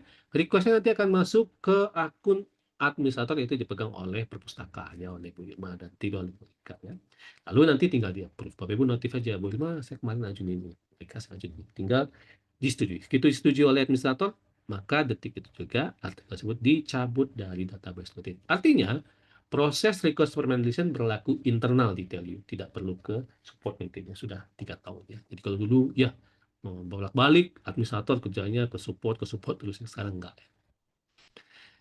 Oke, Bapak Ibu, itu tadi bikin kelas, tambahkan student, add assignment, lalu kita bisa lihat di sini ya, kalau misalnya ada kendala, misalnya kita nggak sengaja setting assignment dalam database, kesimpan database, standar paper repository, Bapak Ibu nggak usah panik, pastikan Bapak Ibu tarik nafas dulu, lalu Bapak Ibu cari di mana ya, saya ingat-ingat dulu, oh ya di sini, ya, jangan panik dulu. Oke, sekarang saya mau kembali ke sini. Saya mau kembali ke home. Sekarang kita melakukan interpretasi ya. Ini yang bagian terakhir ya dari pelatihan kita ini ya, sebelum kita tanya jawab ya. Saya akan masuk ke sini, demo C, kelasnya, C plus ya, lalu saya masuk ke assignment inbox-nya. Bapak Ibu lihat di sini ya. Ini tentunya di inbox itu ada kolom-kolom nama pengarang, kolom judul, kolom tanggal submission, kolom ya, udah dilihat apa belum, yang hasil feedback kita, tapi ini nggak akan berlaku di sini ya. Lalu ada kolom yang paling menarik perhatian, kolom similarity. Bapak Ibu nggak salah baca, dari zaman dulu tulisan itu, setidaknya dari saya masuk Joint United ya, 2020 ya, itu tulisannya similarity, nggak pernah tulisan kolom itu plagiarism column, nggak pernah. Maka skor di situ 100% berarti ada 100% similarity. Apakah sudah pasti plagiat? Belum tentu, Bapak Ibu harus validasi terlebih dulu. 31% berarti dari total isi dokumennya ada 31% bagian yang terdeteksi punya kemiripan dengan database yang perlu Bapak Ibu validasi. Kolom bendera jelas itu menandakan ini ada benderanya nyala nggak, bahwa ada nggak indikasi teks yang dimanipulasi ya. Tapi belum tentu bahwa yang ada bendera itu sudah pasti manipulasi ya. Tapi kalau dalam konteks contoh saya ini pasti ya, karena saya yang buat ya, seperti itu. Oke, kita lihat dulu yang 100%. Ini self-plagiarism nggak? Self-plagiarism kan tentu kalau kita merujuk ya peraturan menteri ya, itu di situ dijelaskan kalau misalnya kita membuat karya baru, katakanlah jurnal berseri ini, karya baru itu, lalu kita ambil beberapa jurnal kita yang dulu, beberapa kalimat dari jurnal kita sudah terbit, sudah publish, lalu kita pindahkan saja tanpa menyebut nama. Misalnya saya punya jurnal, saya nggak sebutin Lung, 2021, seperti itu. Nah, maka itu self-plagiarism. Kalau ini enggak, ini saya memang sengaja memberikan contoh, kalau misalnya Bapak Ibu masuk ke database, Bapak Ibu dengar, aduh, ini masuk ke dalam akun saya sendiri, Muhammad Davitas account. Katakanlah ini nama kampusnya Telkom University. Ya, masuk Telkom University. Siapa ini? Ya, Bapak Ibu tinggal lihat ya, ini masuknya di bagian mana ya, seperti itu. Nah, caranya Bapak Ibu lihat aja di pojok itu, di bawah angka substitusi itu ada buletan yang ada I, huruf I ya. Bapak Ibu klik aja di situ, itu muncul nanti details dari metadatanya. Dari email mana, bisa kelihatan ya, namanya nggak ada ya di sini ya. Kemudian tanggal berapa, bulan berapa, dan tahun berapa. Dan juga kita tahu nama assignment-nya. Wah, siapa nih yang punya assignment namanya standar paper repository testing ya, detail you. Sampaikan kepada Bu Irma, tuh Bu Irma bisa woro-woro ya. Wah, ini tolong dicabut dong, tolong di request dong, seperti itu ya. Jadi kita bisa ngelihat ya. Sepanjang nanti di enable ya, di setting administrator oleh Bu Irma atau Bu Rika nanti, ya itu bisa kelihatan. Oke, kebayang ya. Setelah dicabut nanti, maka nanti similarity-nya normal lagi ya. Kita refresh ya. Ini hasil similarity-nya nanti tinggal kita upload lagi. Oke, sekarang kita mau fokus pada karya berbahasa Inggris dan karya berbahasa Indonesia. Saya ada 2 sampel di sini. Saya akan menjelaskan dengan karya berbahasa Inggris karena supaya flow yang kita jelaskan itu runut ya, dari fitur bendera terlebih dulu, kemudian fitur AI, kemudian baru similarity ya. Karena AI kita belum tersedia untuk bahasa Indonesia, Jerman, Prancis, dan lain-lain ya. Baru tersedia bahasa Inggris, Spanyol, dengan bahasa Jepang. Jadi kalau untuk bahasa Indonesia, Bapak Ibu nanti melihat ya AI skornya ya dia begini aja ya.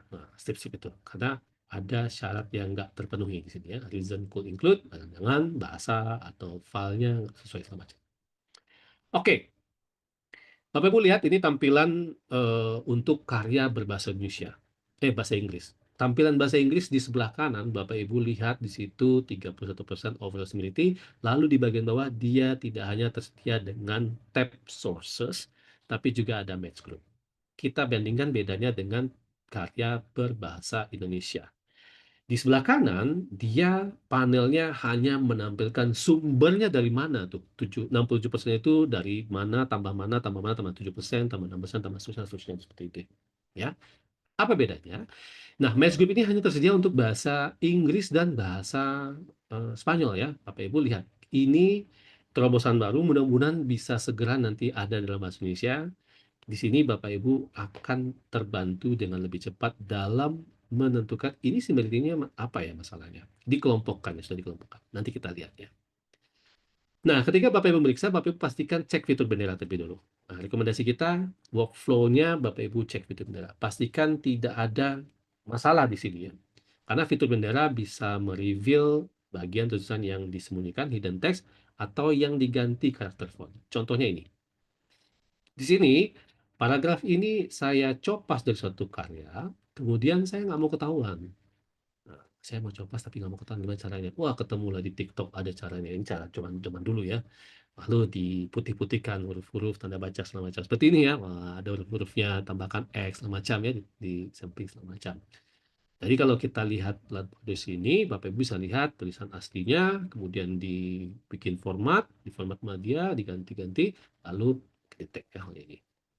Oke, contoh kedua adalah replace karakter. Di sini saya ganti karakter fontnya dari karakter font umum, dari huruf Latin jadi Sirilik atau Latin jadi Greek. Sini tapi ini Sirilik ya. Bapak bisa lihat tulisannya mirip banget ya, tapi fontnya beda ya. Sehingga tujuan penulis di sini jelas ingin mengelabui algoritma platform ini dan tentunya juga ingin mengelabui mata Bapak Ibu sebagai pemeriksa. Biar nggak ketahuan caranya. Ya tentu ini merupakan sesuatu. Kalau teman saya di kepolisian bilang, ini kalau kayak gini nih di kepolisian pasangan berlapis nih, karena dia melakukan suatu tindakan kriminal, lalu dia ingin berusaha menghilangkan jejak ya barang bukti. Wah, ini bahaya. Nah, itu. Maka kalau Bapak Ibu melihat ini, mudah-mudahan tidak terjadi di Telio ya. Bapak Ibu misalnya melihat hal seperti ini, baik salah satunya atau kedua-duanya, itu Bapak Ibu validasi, wah iya ini benar, ini merupakan pelanggaran. Kalau nggak pelanggaran, ya udah kita lanjut. Kalau pelanggaran, Bapak Ibu stop pemeriksaan, tidak usah dilanjutkan, lalu rujuk aturan main yang ada di institusi kita. Wah ini kalau begini kami langsung panggil pada oh kalau begini nggak bisa, ini levelnya mahasiswa tingkat akhir, ini kami berikan kepada komisi etik yang melakukan investigasi. Wah ini level dosen, wah ini tirnya seperti ini. Jadi Bapak Ibu rujuk aturan main. Katakanlah fitur AI-nya sudah aman. Kalau sudah aman, baru kemudian Bapak Ibu lanjut ke cek AI writing detection. Ya, di sini. Bapak Ibu, saya mau tunjukin satu. Similarity. Oke. Ini bagian-bagian ini saya sudah kasih subjudul ya. Cited and quote berarti sudah ada citasi dan kutipan langsung. No cited and no quoted berarti ini saya copas. Ya. Plagiat ya. Dan seterusnya. Dan juga ada di sini dua paragraf yang saya minta dengan generative AI, yaitu ChatGPT dalam ini. Karena similarity dengan everything itu cara kerja yang beda, maka yang bagian ini tentu tidak dideteksi dalam similarity. Karena similarity dia prinsipnya membandingkan dengan miliaran database ya. Nah, sekarang setelah flag nanti kita ke similarity, kita lihat AI writing detection. Oke, nah di sini ada survei nanti ya, Bapak Ibu tinggal lakukan klik survei, macam-macam ya. Di sini ada profesi polisi dan macam. Bapak bisa lihat di sini, kalau di tampilan tab AI Rating Score, dia akan menunjukkan bagian mana yang dihasilkan oleh, nah, kebetulan saya testing di sini, nah ini, dua paragraf ini memang dihasilkan oleh ChatGPT. Saya memberikan prompt di situ, minta, coba buatkan dua paragraf tentang tren restorasi sepeda gunung jadul di Indonesia. Dikeluarkanlah seperti ini di ChatGPT ya, seperti itu. Di sebelah kanan kita lihat ada skornya tuh, 38%. Nah, kalau untuk yang false positif palsu, skor itu ditandai bintang. False positif itu skornya antara 1% hingga 19%, artinya di bawah 20%, di atas 0%. Itu ada indikasi bahwa itu besar potensinya dihasilkan ada kemungkinan positif palsu ya, seperti kita jelaskan tadi ya. Kalau nanti ada ditandai, seperti saya sampaikan tadi, kalau dia berwarna hijau atau biru muda ini ya, saya nggak terlalu tahu tentang warnanya. Ini AI generated only, artinya dihasilkan oleh generative AI ya. Tapi kalau nanti ada yang berwarna ungu, di sini nggak ada ya, itu dihasilkan oleh AI paraphrasing tool seperti Quillbot dan lain-lain, Humanizer, segala macam ya, seperti itu. Untuk melihat ini, saya akan contohkan, Bapak Ibu bisa lihat di panduan. Di bawah ini ada panduan, ada sumber-sumber rujukan, ya. Ada FAQ. Nah, Bapak Ibu ini ada puluhan atau ratusan pertanyaan-pertanyaan yang sering tanyain ya. Bapak Ibu bisa lihat situ. Saya klik guide dulu ya. Di sini kelihatan di sini contoh-contohnya. Nah, Bapak Ibu lihat ya, seperti ini nanti ya. Kalau nanti ada penggunaan generative AI dan penggunaan AI paraphrasing itu, nanti dia summation breakdown-nya berwarna-warni ya, seperti ini. Nah, ini ada yang warna ungu dari AI paraphrasing, misalnya Quillbot dan lain-lain. Warna hijau di sini ya, hijau muda atau biru muda ya, sian ya. Ini dia dari generative AI, seperti itu. Dan juga bagaimana caranya kita untuk berikan penilaian seperti itu ada juga di sini. Tidak hanya itu, di sini juga tentu menyediakan resources. Bapak Ibu kalau melihat resources ini ada banyak sekali ya, entah itu professional resources ya, professional learning resources, kemudian ada juga untuk edukator, Bapak Ibu yang edukator di sini ya. Lalu Bapak Ibu untuk instruksi-instruksi di kelas ataupun untuk student ya, misalnya understanding the next generation of native feedback studio student guide atau writing with training clarity, macam-macam ya di sini ya, ada macam-macam yang ada di sini. Kalau FAQ, Bapak Ibu tinggal di sini. Nah, tadi kan saya sempat jelaskan cara kerja AI related detection dengan mengelompok-kelompokkan menjadi 5 sampai 10 kalimat. Nah, itu di sini kita bisa lihat how does it work. Nah, ini dia. How does it work? Bapak Ibu bisa lihat di sini. Di sini dijelaskan the submission is first broken into segment that take are roughly few hundred words, about 5 to 10 sentences.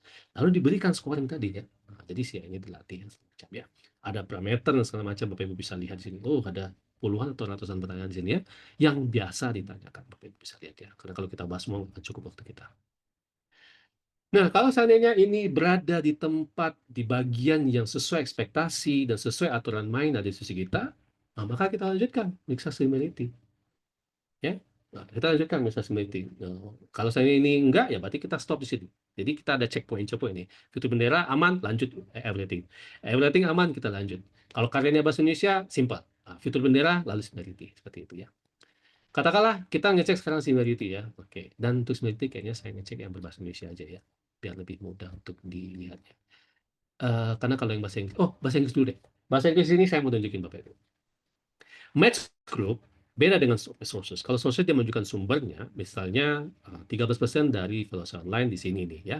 Tapi kalau match group dia akan kelompokkan dengan warna-warni. Warna hijau berarti ada satu bagian dengan bobot persentase similarity 3% yang sudah ada citasi dan kutipan langsungnya. Wah, ini ideal nih. Ibu tinggal cek, misalnya, lalu klik. Dia langsung mengarahkan ke spesifik di bagian mana tulisan-tulisan yang ada dengan kutipan langsung dan citasi. My 1993 RB-1 is built bla bla bla dari Arifeng 2023. 2022. Tinggal diklik source-nya nanti muncul sumbernya ya. Lalu kita lihat lagi di sini kalau yang missing citation. Oke, kita lihat yang mana nih? Oh, ini ternyata sudah ada tanda kutip tapi missing citation. Miss citasinya mana? Maka Bapak Ibu sebagai pemeriksa, tapi karena di sini nggak ada fitur feedback. Kalau yang ada feedback itu Bapak Ibu bisa langsung ketik-ketik kasih feedback di sini atau pilih quick mark. Ada macam-macam ya fiturnya. Kalau kemudian hari Bapak Ibu pakai itu akan lebih mudah, lebih enak kita memberikan feedback. Sehingga studennya bisa lihat, wah, revisi. Ini waktunya masih ada lalu direvisi. Bapak Ibu dapat dia kasih feedback lagi, revisi. Sehingga di sini terjadi teachable moments antara Bapak Ibu edukator dengan murid-murid ya kalau sekolah-sekolah atau mahasiswa. Lanjut lagi, kalau yang ini ada yang berwarna-warni missing quotation. Berarti ini citasinya ada, tapi tanda kutipnya nggak ada. Oke, kita cek. Set. Nah, ini Hackle 2022. Tar dulu, benar nggak ini Hackle? Oke, Bapak Ibu tinggal lihat source-nya. Kalau source-nya masih tersedia, Bapak Ibu tinggal klik ya URL-nya. Lalu kita lihat artikelnya. Benar nggak ini punya Hackle? Oh iya, ternyata ini dibuat oleh Oscar Hackle di bikeradar.com. Oke ya, saya lagi lihat. Wah, ini saya kasih feedback nih buat Sigit ini, kamu sebenarnya mau kasih tanda kutip kah atau parafrase? Kalau saya sarankan ini parafrase. Ini sesuatu yang bisa di parafrase, mudah nih. Nah, kan saya sudah ajarkan di kelas-kelas seperti itu. Tinggal diikuti. Ini panduannya seperti ini. Jadi ada kolom feedback juga, umpan balik, Bapak Ibu bisa isi di situ. Tapi di sini nggak ada ya. Jadi Bapak Ibu mungkin lewat jalur lain, lewat WhatsApp atau lewat saluran-saluran komunikasi yang ada di institusi kita. Nah, itu tadi ya. Nah, artinya ketika Bapak Ibu memberikan feedback-feedback untuk bagian-bagian yang merah, yang orange, yang kuning, tentu ekspektasinya dia bergeser nanti ke bagian yang warna hijau. tentu kita akan berharap nanti similarity-nya semakin berkurang, semakin moderate atau semakin membaik ya seperti itu. Tentu itu harapannya. Beda dengan karya bahasa Indonesia, kita mau nggak mau masih pakai cara lama, yaitu dari sumber saja, dari sources kita harus nilai ya. Di sini, mohon izin saya udah kasih subjudul-subjudul di masing-masing paragraf, manipulasi teks ini paragraf-paragraf yang saya manipulasi.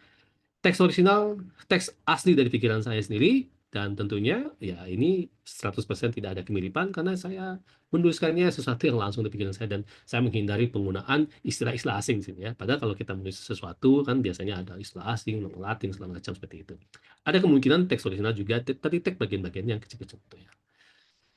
Yang saya parafrase tentunya saya parafrase dari Dasadiki 2019, saya sampaikan ulang dengan bahasa saya sendiri dan dia tidak deteksi sebagai semeliti. Kecuali nanti di sini ada tulisan-tulisan yang sifatnya seperti tadi ya, frase-frase baku dan segala macam. Di sini saya juga letakkan daftar pustakanya Sadiki MA. Oh, oke, ini ada ya. Kita geser lagi. Oke. Kemudian ada yang sudah ada tanda kutip, ada citasinya menurut nanaku. Oke. Wah, ini bisa saya bisa exclude nanti. Misalnya. Nah, ini dikutip tapi nggak ada citasinya. Wah, ini punya siapa ini? Harusnya ini Putri Olivia merujuk pada siapa? Kita coba buka source-nya. Oh, ini ternyata buku saku anti plagiarisme, pandangan plagiarisme dari Fakultas Bahasa dan Seni UNY ya, karangan Profesor Dr. Burhan dan kawan-kawan seperti itu. Nah, ini kita bisa kasih saran ya untuk diperbaiki ya, seperti itu. Kalau dalam proses edukasi. Nah, kalau ini ada citasinya seperti tadi ya, tapi nggak ada tanda kutipnya ya. Harusnya ini kita lihat ya dari sumbernya ini dari karya Priantini dan Dudewi dan seterusnya. Ini copas plagiat ya. Ketik sama kita lihat, wah iya nih dari artikel jurnal di IPB ya, bisa kelihatan di sini. Dan ini ada juga yang mungkin dia copas lalu dia ganti, saya nggak ketahuan, saya coba saya ganti sinonim deh. Nah, dia akan di highlight loncat ya. Nah, Bapak Ibu tentu ngeh di sini ya. Kalau di karya bahasa Indonesia, warna-warna ini nggak ada makna ya. Nah, dia cuma membedakan antara satu kemiripan dengan yang lain. Kalau di sini di karya bahasa Inggris, warna-warnanya ada makna karena dia dicocokkan dengan match group, ya, pengelompokan kemiripan. Ya, di sini. Jadi itu ya, Bapak Ibu tentu biasa memeriksa berbagai macam bahasa Inggris, bahasa Indonesia, tentu harus kita agak di tuning untuk, saya lagi bisa bahasa Indonesia, bahasa Inggris ya, seperti itu. Atau juga ada juga yang mencoba melakukan plagiat secara gabungan ya, comot sumber A, sumber B, sumber C ya digabungkan seolah bentuk paragraf baru. Nah, ini tetap melakukan plagiat ataupun mash up plagiarism ya, ataupun mix plagiarism. Tentu nggak semua seperti yang kita contohkan tadi, seperti Apple Salibut Source Non-Nutrition, ya tidak semua tulisan-tulisan itu diperlukan ada citasinya ya, ada sumbernya. Contohnya kalimat-kalimat template, ya, dengan kata, fakta umum yang nggak bisa diparafrase seperti penulisan skripsi ini dilakukan untuk memenuhi salah satu bla bla bla. Tesis diajukan sebagai bla bla. Penelitian ini menggunakan metode kualitatif studi kasus. Ya, kita meriksa 10 karya, 5 karyanya pakai metode kualitatif studi kasus, ya jelas kita sudah punya ekspektasi akan ditandai sebagai semeliti. Nah, saya nanti Pak David di tell you kami boleh mengecualikan. Silakan kalau memang itu aturannya diakomodir. Lalu yang terakhir daftar pustaka.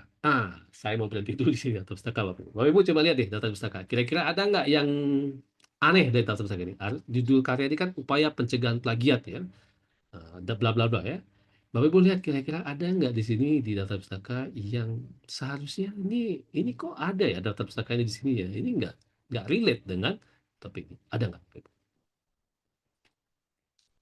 Ada nggak yang Bapak Ibu boleh ketik di kolom chat. Bapak Ibu ngelihat nggak daftar pustakanya di situ ada tentang rendang. Ada hubungan nggak rendang dengan upaya pencegahan plagiat? Saya dikasih tips oleh salah seorang teman saya dosen, dia bilang, karena kami biasanya melihat daftar pustaka Pak David, di daftar pustaka kita bisa kelihatan di sini ya ekspektasi kita dan kita bisa lihat ini dia daftar pustaka main tempel-tempel aja, nggak jangan-jangan dia pakai minta saja generative AI untuk hasilkan, bisa saja hasilnya. Contohnya bikin karya dalam bahasa Inggris ya, tentang buah apel dalam bahasa Inggris misalnya, tentang apple, buah yang tumbuh di sini segala macam, dalam bahasa Inggris. Lalu dia minta pada ChatGPT, misalnya ChatGPT menghasilkan sumber-sumber, dikasih dengan daftar pustaka sekaligus. Dikasih salah satu sumbernya Apple Watch. Apple juga, tapi jam tangan pintar ya dari Apple ya, seperti itu ya. Bisa saja ya seperti itu. Jadi biasa bisa. Kalau Bapak Ibu udah pastikan ini udah oke, sudah sesuai ekspektasi, barulah Bapak Ibu nanti kami boleh mengaktifkan fitur exclude bibliografi, silakan. Oke, sekarang katakanlah semua sudah oke ya, fitur benderanya aman, highlighting-nya aman, ini similarity-nya sekarang sudah televisi, yang tidak ada citasinya tadi diperbaiki, yang tidak ada kutipannya sudah ditambahkan, yang plagiat-plagiat sudah diperbaiki, segala macam ya, manipulasi tadi sudah diperbaiki, baru Bapak Ibu sekarang saatnya saya mau filter misalnya ya. Untuk filter tentunya Bapak Ibu rujuk aturan main atau keumuman diskusi. Umumnya filter yang biasa dipakai, ini biasa ya, belum tentu sama ya, adalah bibliografi dikecualikan dan kutipan langsung. Misalnya saya contohkan sini exclude quoted text, lalu saya apply filters, kemudian similarity-nya akan drop dari 67 menjadi 55%. Kenapa? Karena dua kutipan langsung sini sudah dikecualikan. Ya, walaupun yang satu ini nggak ada citasi ya. Jadi hati-hati Bapak Ibu ya, langsung main exclude saja kutipan langsung ya. Bisa saja ada kutipan langsung yang belum lengkap. Lalu daftar pustaka nih, saya tunjukin daftar pustaka, exclude bibliografi, apply filters. Sepertinya berubah, similarity berubah dari 55 menjadi 52%. Kenapa? Karena data pustaka sekarang yang tadinya di-highlight, sekarang tidak di-highlight lagi dan tidak berkontribusi terhadap total score similarity. Ya, Bapak Ibu bisa gunakan yang lain juga, misalnya kami juga diizinkan kalau ada teks-teks yang sudah disitasi tapi masih ke teks similarity, kami akan kecualikan. Ya, Bapak Ibu bisa aktifkan. Di sini saya nggak ada contoh, jadi saya nggak aktifkan. Atau Bapak Ibu bisa menggunakan exclude small matches ya, kemiripan-kemiripan yang kecil dari berapa kata. Misalnya Bapak Ibu letakin di sini di prodi kami itu kecil dari 8 kata maksimal Pak David. Artinya maksimal kemiripan di antara sampai 7 kata ya, berarti di bawah less than 8 words. Atau misalnya Pak David di sisi kami, kalau prodi kami beda, prodi kami itu 10 Pak David. Lalu misalnya kita apply filter sini, maka Bapak Ibu akan lihat similarity-nya berubah dari 52% menjadi 50. Kenapa? Karena ini, penelitian ini menggunakan metode kualitatif dengan studi kasus terdiri dari kecil dari 10 kata. 1, 2, 3, 4, 5, 6, 7, 8. Nah, Bapak Ibu udah tahu ya. Jadi kalau Bapak Ibu letakin di sini 100, Bapak Ibu tentu sudah tahu ya apa yang akan terjadi pada skornya. Skornya akan drop jauh, bahkan kalau dicoba di sini 0%. Jadi kalau hanya sekedar ngenolin aja, gitu, ekspektasinya 0%, ya cukup seperti ini saja. Tapi tentu itu bukan sesuatu yang ingin kita lakukan dan sesuatu yang tentu nggak bisa kita pertanggungjawabkan di kemudian hari. Oke, nah kalau katakan Pak David, ini setelah kita aktifkan fitur-fitur itu, kami juga masih diizinkan oleh institusi kami dengan aturan mainnya, kami mengecualikan bagian-bagian teks block yang kami pastikan itu bukan merupakan pelanggaran. Contohnya fakta umum, template, semacam. Silakan. Bapak Ibu bisa mengecualikan teks itu simple. Bapak Ibu klik aja, misalnya ini tesis ya. Ini bagian atas Pak David nih. Nah, Bapak Ibu tinggal klik saja exclude this text di kotak di atas tulisan tesis itu. Otomatis nanti teks blok tersebut akan di-unblock. Maka skornya turun, lalu di bawah persentase 48% overall itu ada one exclusion. Jadi berapapun yang Bapak Ibu lakukan exclusion nanti, textbook dia akan muncul di situ, nongol situ, dia akan pindah ke sana ya.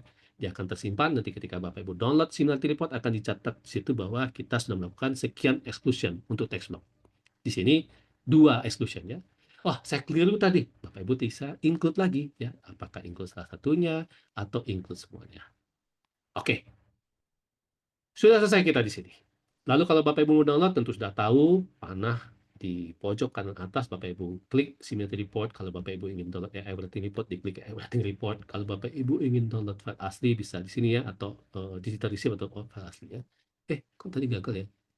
Oke, ini yang mana nih ya? Oke, ini ini yang benar ya. Nah, di sini kelihatan namanya Putri Olivia, kemudian judulnya, kemudian nama kampusnya, Telkom University, misalnya sini ya. Lalu kita ngelihat detail-detailnya di sini, berapa halaman, jumlah kata, dan selanjutnya. Bapak Ibu juga tentunya bisa lihat sini, bisa pastikan saya tadi sudah mengecualikan sesuatu ini dengan benar belum. Di kampus kami boleh daftar pustaka, oke. Quoted text, ya. Small matches, entar dulu. Saya merasa, ini kok salah, 10 kan 8, aduh, ulang lagi. Nah, seperti itu ya. 2 exclusion ini kita bisa lihat juga. Dan juga ada catatan di sini kalau seandainya masih ada fitur bendera. Nah, ini kan tadi kita anggap seandainya fitur bendera ini nggak ada ya. Nanti dia akan tersimpan di sini ya, di report.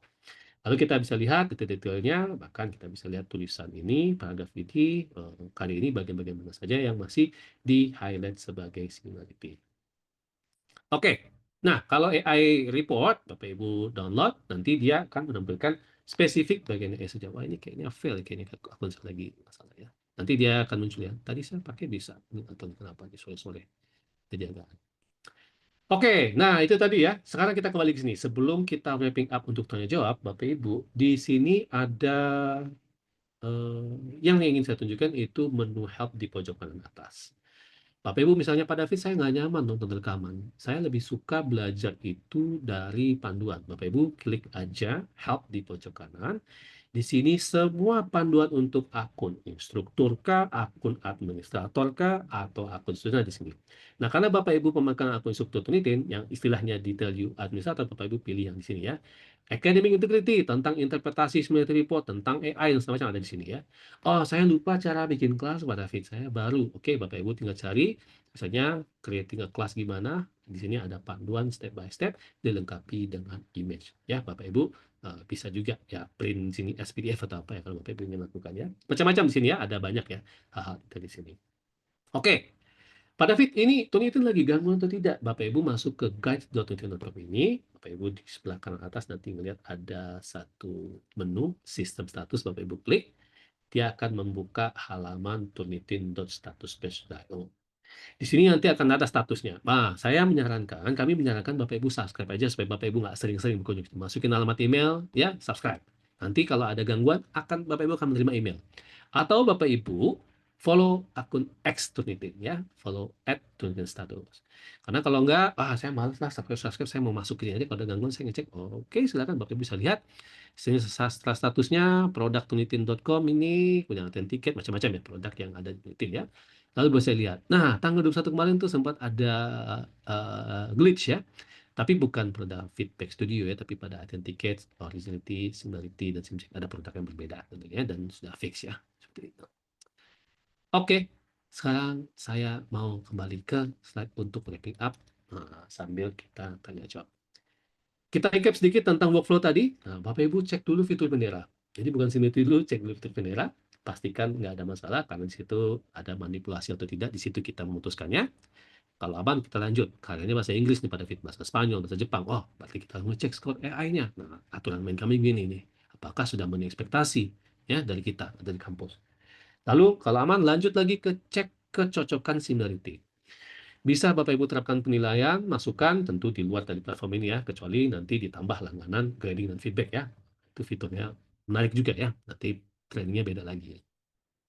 Kalau Bapak Ibu punya kekhawatiran pada masalah-masalah yang ada di similarity segala macam, Bapak Ibu bisa lihat apakah masalah yang timbul itu kemungkinan karena skill gap ya. Masalahnya misalnya, wah ini ada indikasi nih bahwa ini ada individu, ada kelompok, atau ada hampir keseluruhan mahasiswa saya yang mengalami seperti ini. Jadi kita bisa tahu, oh perlu kita treatment ya seperti itu. Tapi ini masalahnya integritas akademik nih pada 1 atau 2 orang atau sekelompok orang, maka tentunya Bapak Ibu, wah siapa lagi nih yang perlu kita banyak diskusi ya. Oh ini diserahkan ke komisi etik misalnya seperti itu.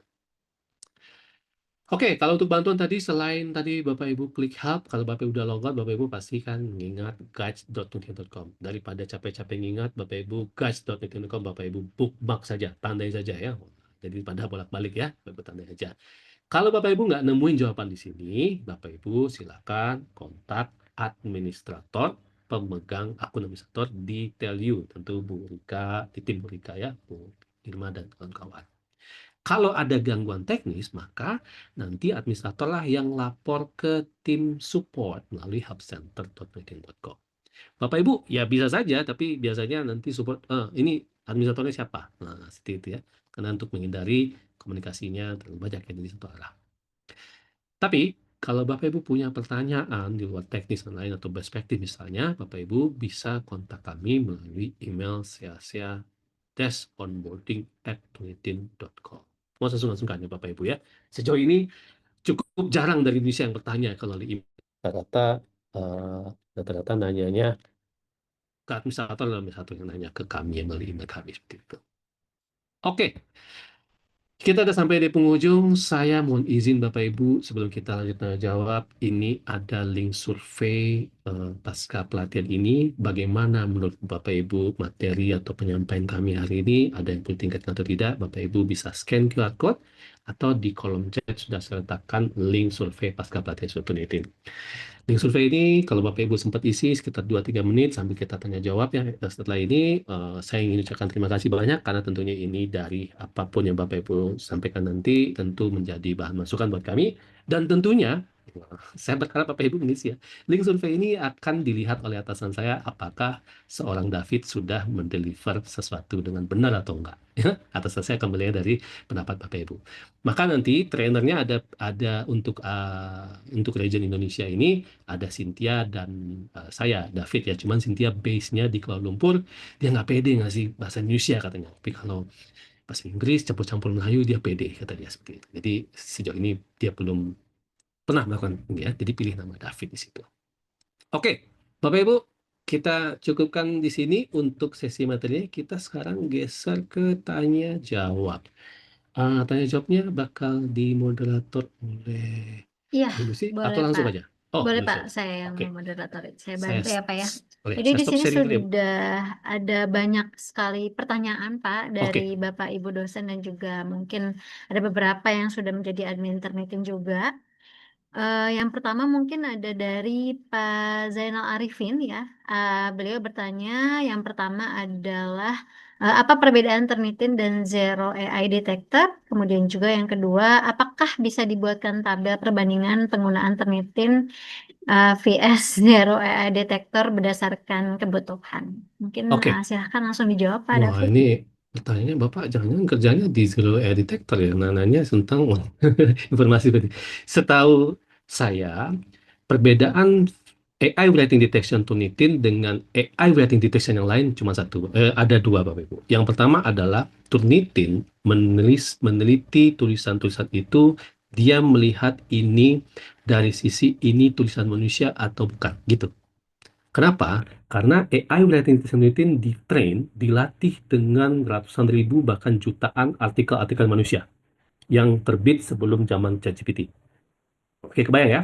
Bedanya yang lain dia mempelajari polanya generative AI, ChatGPT, bahasa. Wah, itu ya bedanya itu. Bang. Yang kedua, Turnitin dia mengecek untuk setiap kalimat tadi yang di breakdown tadi 5 sampai 10 kalimat itu multiple time berkali-kali. Nanti saya punya link deh, kayaknya ada dosen atau profesor di kampus mana di Amerika dan beliau itu eksternal ya, artinya tidak di-endorse oleh Turnitin ya. Beliau menguji beberapa apa dan termasuk Turnitin di situ. Saya akan bisa kirimkan nanti ya di linknya, Bapak Ibu bisa lihat di situ. Tapi kalau tabelnya ya tentunya yang memiliki ini hanya tim sales ya, karena tim sales tentu ketika ditanya mau langganan, oke, apa bedanya? Dia udah punya setnya. Kalau saya di bidang pelatihan kita fokus pada apa yang sudah dilanggan oleh kampus TLU ya. Kalau Bapak Ibu, saya pernah lihat waktu itu di-share oleh rekan-rekan di Turnitin, ada riset-riset internal Turnitin dengan beberapa researcher, ada juga research-research yang dari third party, dari siapa saja ya. Di situ rata-rata mereka menetapkan Turnitin sebagai top 3 untuk sesuatu AI detection yang reliable ya, seperti itu. Itu umumnya. Artinya saya bisa bilang bahwa selalu berada di 3 besar ya, untuk reliable atau tidak. Saya nggak pernah coba itu ya Pak ya, saya nggak punya akunnya. Dulu ada juga ya macam-macam ya namanya ya, tapi kalau Turnitin bedanya kalau yang lain kan Turnitin dia integrated ya. Jadi dia di dalam satu tempat, one stop service ya. Yang lain dia punya ini aja, AI detection aja, ini. Jadi kalau saya institusi langgan itu ini hari ini, kalau ini kan dia terintegrasi dalam satu tempat. Itu mungkin kenapa institusi mempertimbangkan menggunakan yang ada di Turnitin daripada pisah lagi, wah banyak sekali yang harus diingat password dan segala macam seperti itu. Gitu. Baik, Oke. mungkin semoga sudah terjawab ya. Ya, kalau nggak ada, Pak kalau masih Agus. belum terjawab, silahkan tambahkan Ya. pertanyaannya. Pak Zainal. Baik, untuk selanjutnya ada Pak Yuli Adam. Dia bertanya, apakah Turnitin ini bisa memiliki peluang untuk diintegrasikan dengan aplikasi kampus, misalnya seperti LMS atau Moodle? Seperti Oke. itu, Pak Dav. Wah, ini kalau Mas Yalka melihat pertanyaan ini, Mas Yalka masih ada nggak? Wah, Mas Yalka senang banget nih. Karena ada peluang untuk langganannya ditambah ya. Oke. Tentunya Pak, jadi Turnitin ini, Turnitin Feedback Studio, Turnitin OSINT segala macam, sudah sejak lama bisa diintegrasikan dengan Moodle. Udah lama banget ya. Rata-rata contoh negara yang integrasi LMS-nya sudah di atas 60% seperti Filipina, ya, Singapura, Malaysia mereka udah terkredit. Kalau Indonesia masih jarang kampus yang mengintegrasikan karena mungkin banyak faktor ya. Jadi bisa dengan modal bisa. Apakah itu kami menyarankan melalui LTI 1.3 ya, tentunya bisa. Cuman ada cumannya nih. Berapa jumlah student yang ada di LMS tentu harus dilanggan sejumlah itu oleh value. Misalnya student kami di LMS kami modal itu 30.000 berarti sedangkan 30.000. Makanya tadi saya bilang masyarakat pasti senang banget nih dengan pertanyaan seperti ini ya. Jadi bisa. Macam-macam LMS juga ada ya, mau Schoology, Manageback ataupun Blackboard, Neon semacam bisa. Mungkin bisa ya Pak ya. Mungkin Bisa, nanti bisa ke banget. depannya juga mungkin kami perlu berkoordinasi dengan Selo ya Pak ya untuk misalnya unit Selo nanti untuk Iya, proses betul. integrasinya mungkin ke depannya. Dan memang lebih enak Bu kalau udah integrasi. Jadi Bapak Ibu, saya di Moodle ngajar juga, terus ditunitin bolak-balik ya. Kalau ini nanti di Moodle itu, kalau udah integrasi, instruktur tidak perlu menambah student. Seperti tadi saya tunjukin, bikin kelas, segala macam kan nggak perlu. Di Moodle udah ada course-nya, udah ada studentnya, tinggal aktivasi aja assignment mana. Jadi flow-nya lebih cepat. Jadi ini benefit kalau orang pakai LMS-nya diintegrasi dengan ini, di satu tempat. Gitu. Baik, baik. Untuk selanjutnya mungkin untuk Pak Ali nanti bisa dilihat lagi ya Pak Ali Afandi untuk video rekamannya ya. Karena mungkin tadi Pak David sedang memeragakan dari akun student ke instruktur. Jadi ada tadi kan Pak David di pertama itu di akun student kemudian juga instruktur. Jadi mungkin Pak Ali agak Oh, tertinggal. oke. Jadi mungkin nanti bisa Ya, di untuk rekamannya. replay lagi nanti Ya, videonya karena kami nanti akan mengirimkan rekamannya juga. baik. Baik, ini Oke. untuk selanjutnya dari Pak Agus untuk naskah orisinal bahasa Indonesia yang diterjemahkan ke bahasa Inggris oleh GPT akan berakibat skor AI tinggi atau tidak mungkin nanti di ketika pengecekan Turnitin AI mungkin ya Pak ya, Pak Ya, Agus mungkin ini maksudnya. oh, oke.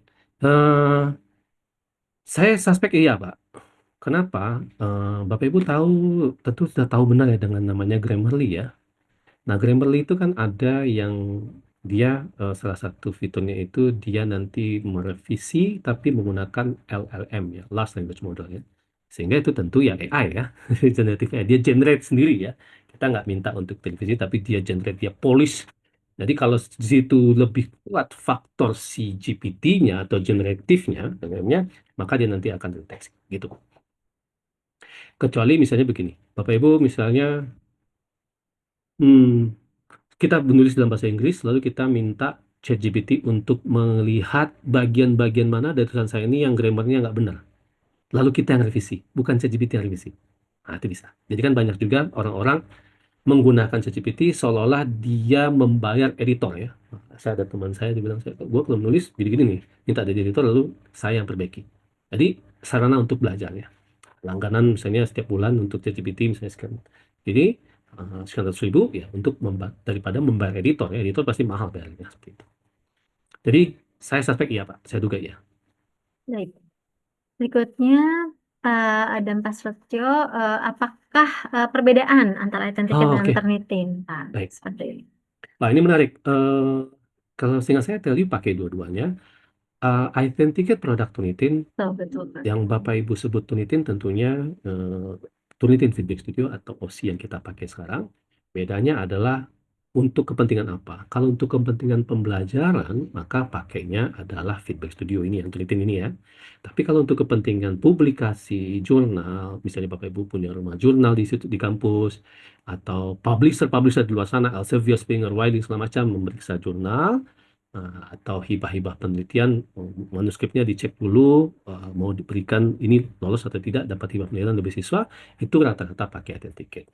Atau disertasi S3, karena di Authenticate ada database yang nggak ada di Turnitin Feedback Studio, yaitu ProQuest database, ya, database disertasi S3. Jadi itu bedanya. Biasanya kalau kampus pakai, LPPM-nya pakai untuk Authenticate pakai di LPPM, kemudian untuk dosen perpustakaan, untuk pengajaran, untuk pembelajaran pakainya yang Turnitin Feedback Studio. Seperti itu Pak Adam Prasetyo. Betul. Kalau misalnya saya pengalaman kami gitu Pak, jadi sebetulnya hasilnya tidak jauh beda, tapi memang database pembandingnya yang berbeda ya Pak Betul, ya, pada betul ya. sekali.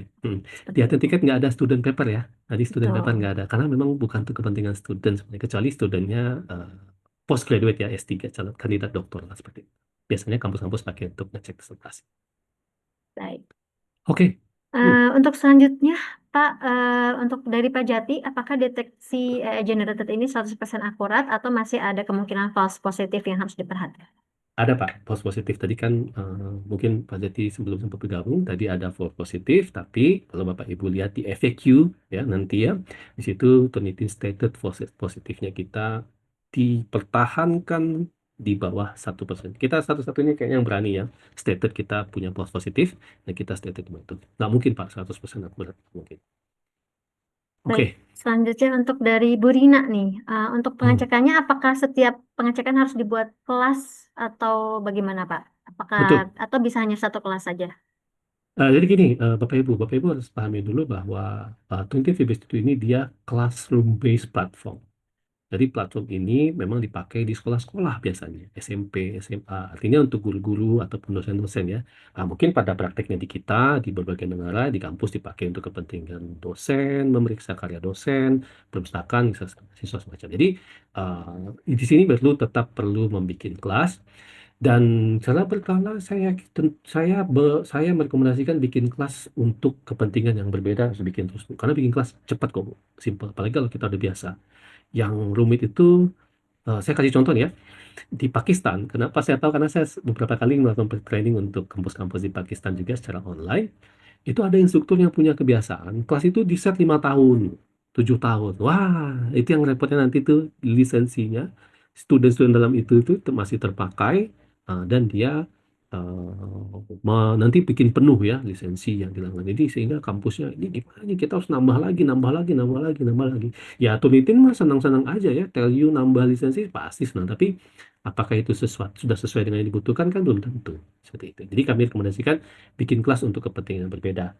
Kalau Bapak Ibu ingin memeriksa untuk tugas yang berbeda di dalam kelas, Bapak Ibu tinggal bikin beberapa assignment ya. Misalnya saya lagi meriksa skripsi pada David dan saya itu ingin ngecek bab per bab. Ya udah bikin assignment 1, bab 2, seterusnya seperti itu. Jadi mungkin lebih memudahkan Bu, begitu udah selesai nanti tinggal di explain kelasnya. Gitu Bu Rina.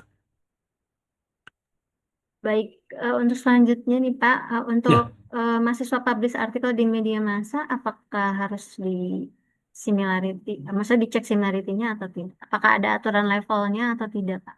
level ini mungkin ambang batas ya maksudnya ya. Apa gimana ya? Kalau saya bisa memahami pertanyaan dari Bu Erna, bisa atau tidak, maksudnya Maksimal maksimal atau apa? similarity-nya sepertinya ya Pak ya, Tentu untuk ya. di media massa. Oke, Turnitin tidak pernah set threshold Bapak Ibu, karena Turnitin sebagai penyedia, maka yang menetapkan ambang batasnya berapa, dan segala macam, lalu bagaimana nanti mengecualikannya, kami menyerahkannya kepada institusi. Jadi saya pikir pertanyaan ini tidak bisa dijawab oleh Turnitin, siapapun ini bahkan CEO Turnitin ya. Jadi kalau nanti ada seperti misalnya, wah kalau artikelnya ada di sebuah media massa, kemudian terdeteksi di sini begitu kita cek di kampus, nah tinggal kebijakan kampus. Oh, karena kita tahu itu tulisan mahasiswa kita dan kita memang yang menyuruh mahasiswa untuk tulis sana, ya tinggal difilter kalau memang ada aturan seperti itu. Gitu Bapak Ibu, Bu Erna. Untuk terakhir Pak, nah ini sebetulnya ada tapi ya Pak ya, tapi belum kami langgan. Jadi Oh, untuk AI detection apakah ada di Ticket juga Pak? ada. Karena memang ada tapi kami belum Iya, langgan Pak. jadi mungkin karena AI-nya sudah ada di Feedback Studio, ya. Tapi biasanya memang AI rating detection ini biasanya lebih banyak eh, dipakai di identity karena kan untuk kepentingan jurnal ya, publikasi, disertasi dan segala macam yang banyak berbahasa Inggris, bahasa Spanyol atau Jepang. Nah, jadi mungkin kebetulan aja identity yang di kampus kita di Telu mungkin belum ada fitur AI-nya. Mungkin tinggal ditambahkan aja. Kalau saya nggak tahu ya, detail. Saya ingat saya sih nggak mahal ya. Ada masyarakat nih masyarakat nanti akan kontak Bu Irma atau berkata, Bu, ini tambah nih ada permintaan seperti itu ya. Ya, ini nanti ada ya, seperti itu. Wah, itu langsung Pak Adam ya. Wah, langsung perpustakaan langsung bilang, aduh, set budget lagi nih. Syukurnya saya bukan dari Siap, sales ya, Bapak Ibu. Ini Mas Yaka yang betul. biasa nanti untuk ini. Oke, Baik, terima kasih Pak David dan juga Bapak Ibu atas pertanyaannya yang cukup banyak ya. Jadi berarti menyimak ya Pak ya. Mungkin iya, saya akan coba ambil poin-poin penting yang tadi sudah disampaikan oleh Pak David bahwa Turnitin ini bukan plagiarism checker ya Pak ya, tapi lebih kepada iya, similarity checker karena memang terdapat kata-kata yang common knowledge ya Pak ya, atau kata-kata yang umum yang Betul. memang itu bisa di-exclude, dan ketika memang formatnya itu sudah ditulis dengan atau dikutip secara benar dan juga sudah disitasi secara benar, itu bisa di-exclude begitu ya Pak ya. Betul. Dan juga memang ini Pak, sebetulnya terdapat yang kami harus highlight ataupun tadi yang sudah disampaikan oleh Pak David itu adalah di bagian request permanent deletion itu Pak. Jadi memang Oke. di kami mungkin Bapak Ibu dosen juga perlu meng-highlight ini karena memang banyak sekali kasus-kasus Bapak Ibu dosen itu sudah terlanjur untuk remove from inbox dan dokumennya sudah disimpan di repository sehingga agak sulit untuk mengajukan permanent deletion karena memang dokumen submissionnya mereka juga lupa untuk kode dokumen submissionnya itu Sudah berapa terlanjur dihapus ya, seperti Bu. itu. Jadi agak sulit untuk men-trackingnya. Jadi mohon diperhatikan juga Bapak Ibu ketika melakukan penghapusan dokumen tadi sudah Pak David jelaskan perlu diklik yang request permanent deletion ya Bapak Ibu ya, Betul. jangan yang remove from inbox. Apalagi dokumennya sudah disetting untuk di save di repository. Seperti itu. Baik, Bapak Ibu, di kolom layar ya sudah ada kolom apa ya, scan QR ya Bapak Ibu, silahkan diisi untuk presensinya, dan untuk mengabadikan kegiatan ini mohon izin kita akan sesi foto bersama dulu ya Pak David ya dan Bapak Ya, Ibu dosen. boleh. Jadi silahkan mohon berkenan kepada Bapak Ibu dosen untuk membuka kameranya. Baik, silahkan dibuka kameranya. Eh, Sudah siap ya untuk operator? Baik, sudah siap untuk operator. Baik, kita hitung ya. 1, 2, 3. 3, 2, 1. Untuk halaman selanjutnya. 1, 2, 3. 3, 2, 1. Apakah sudah cukup, Mas Rizky? Apa perlu di...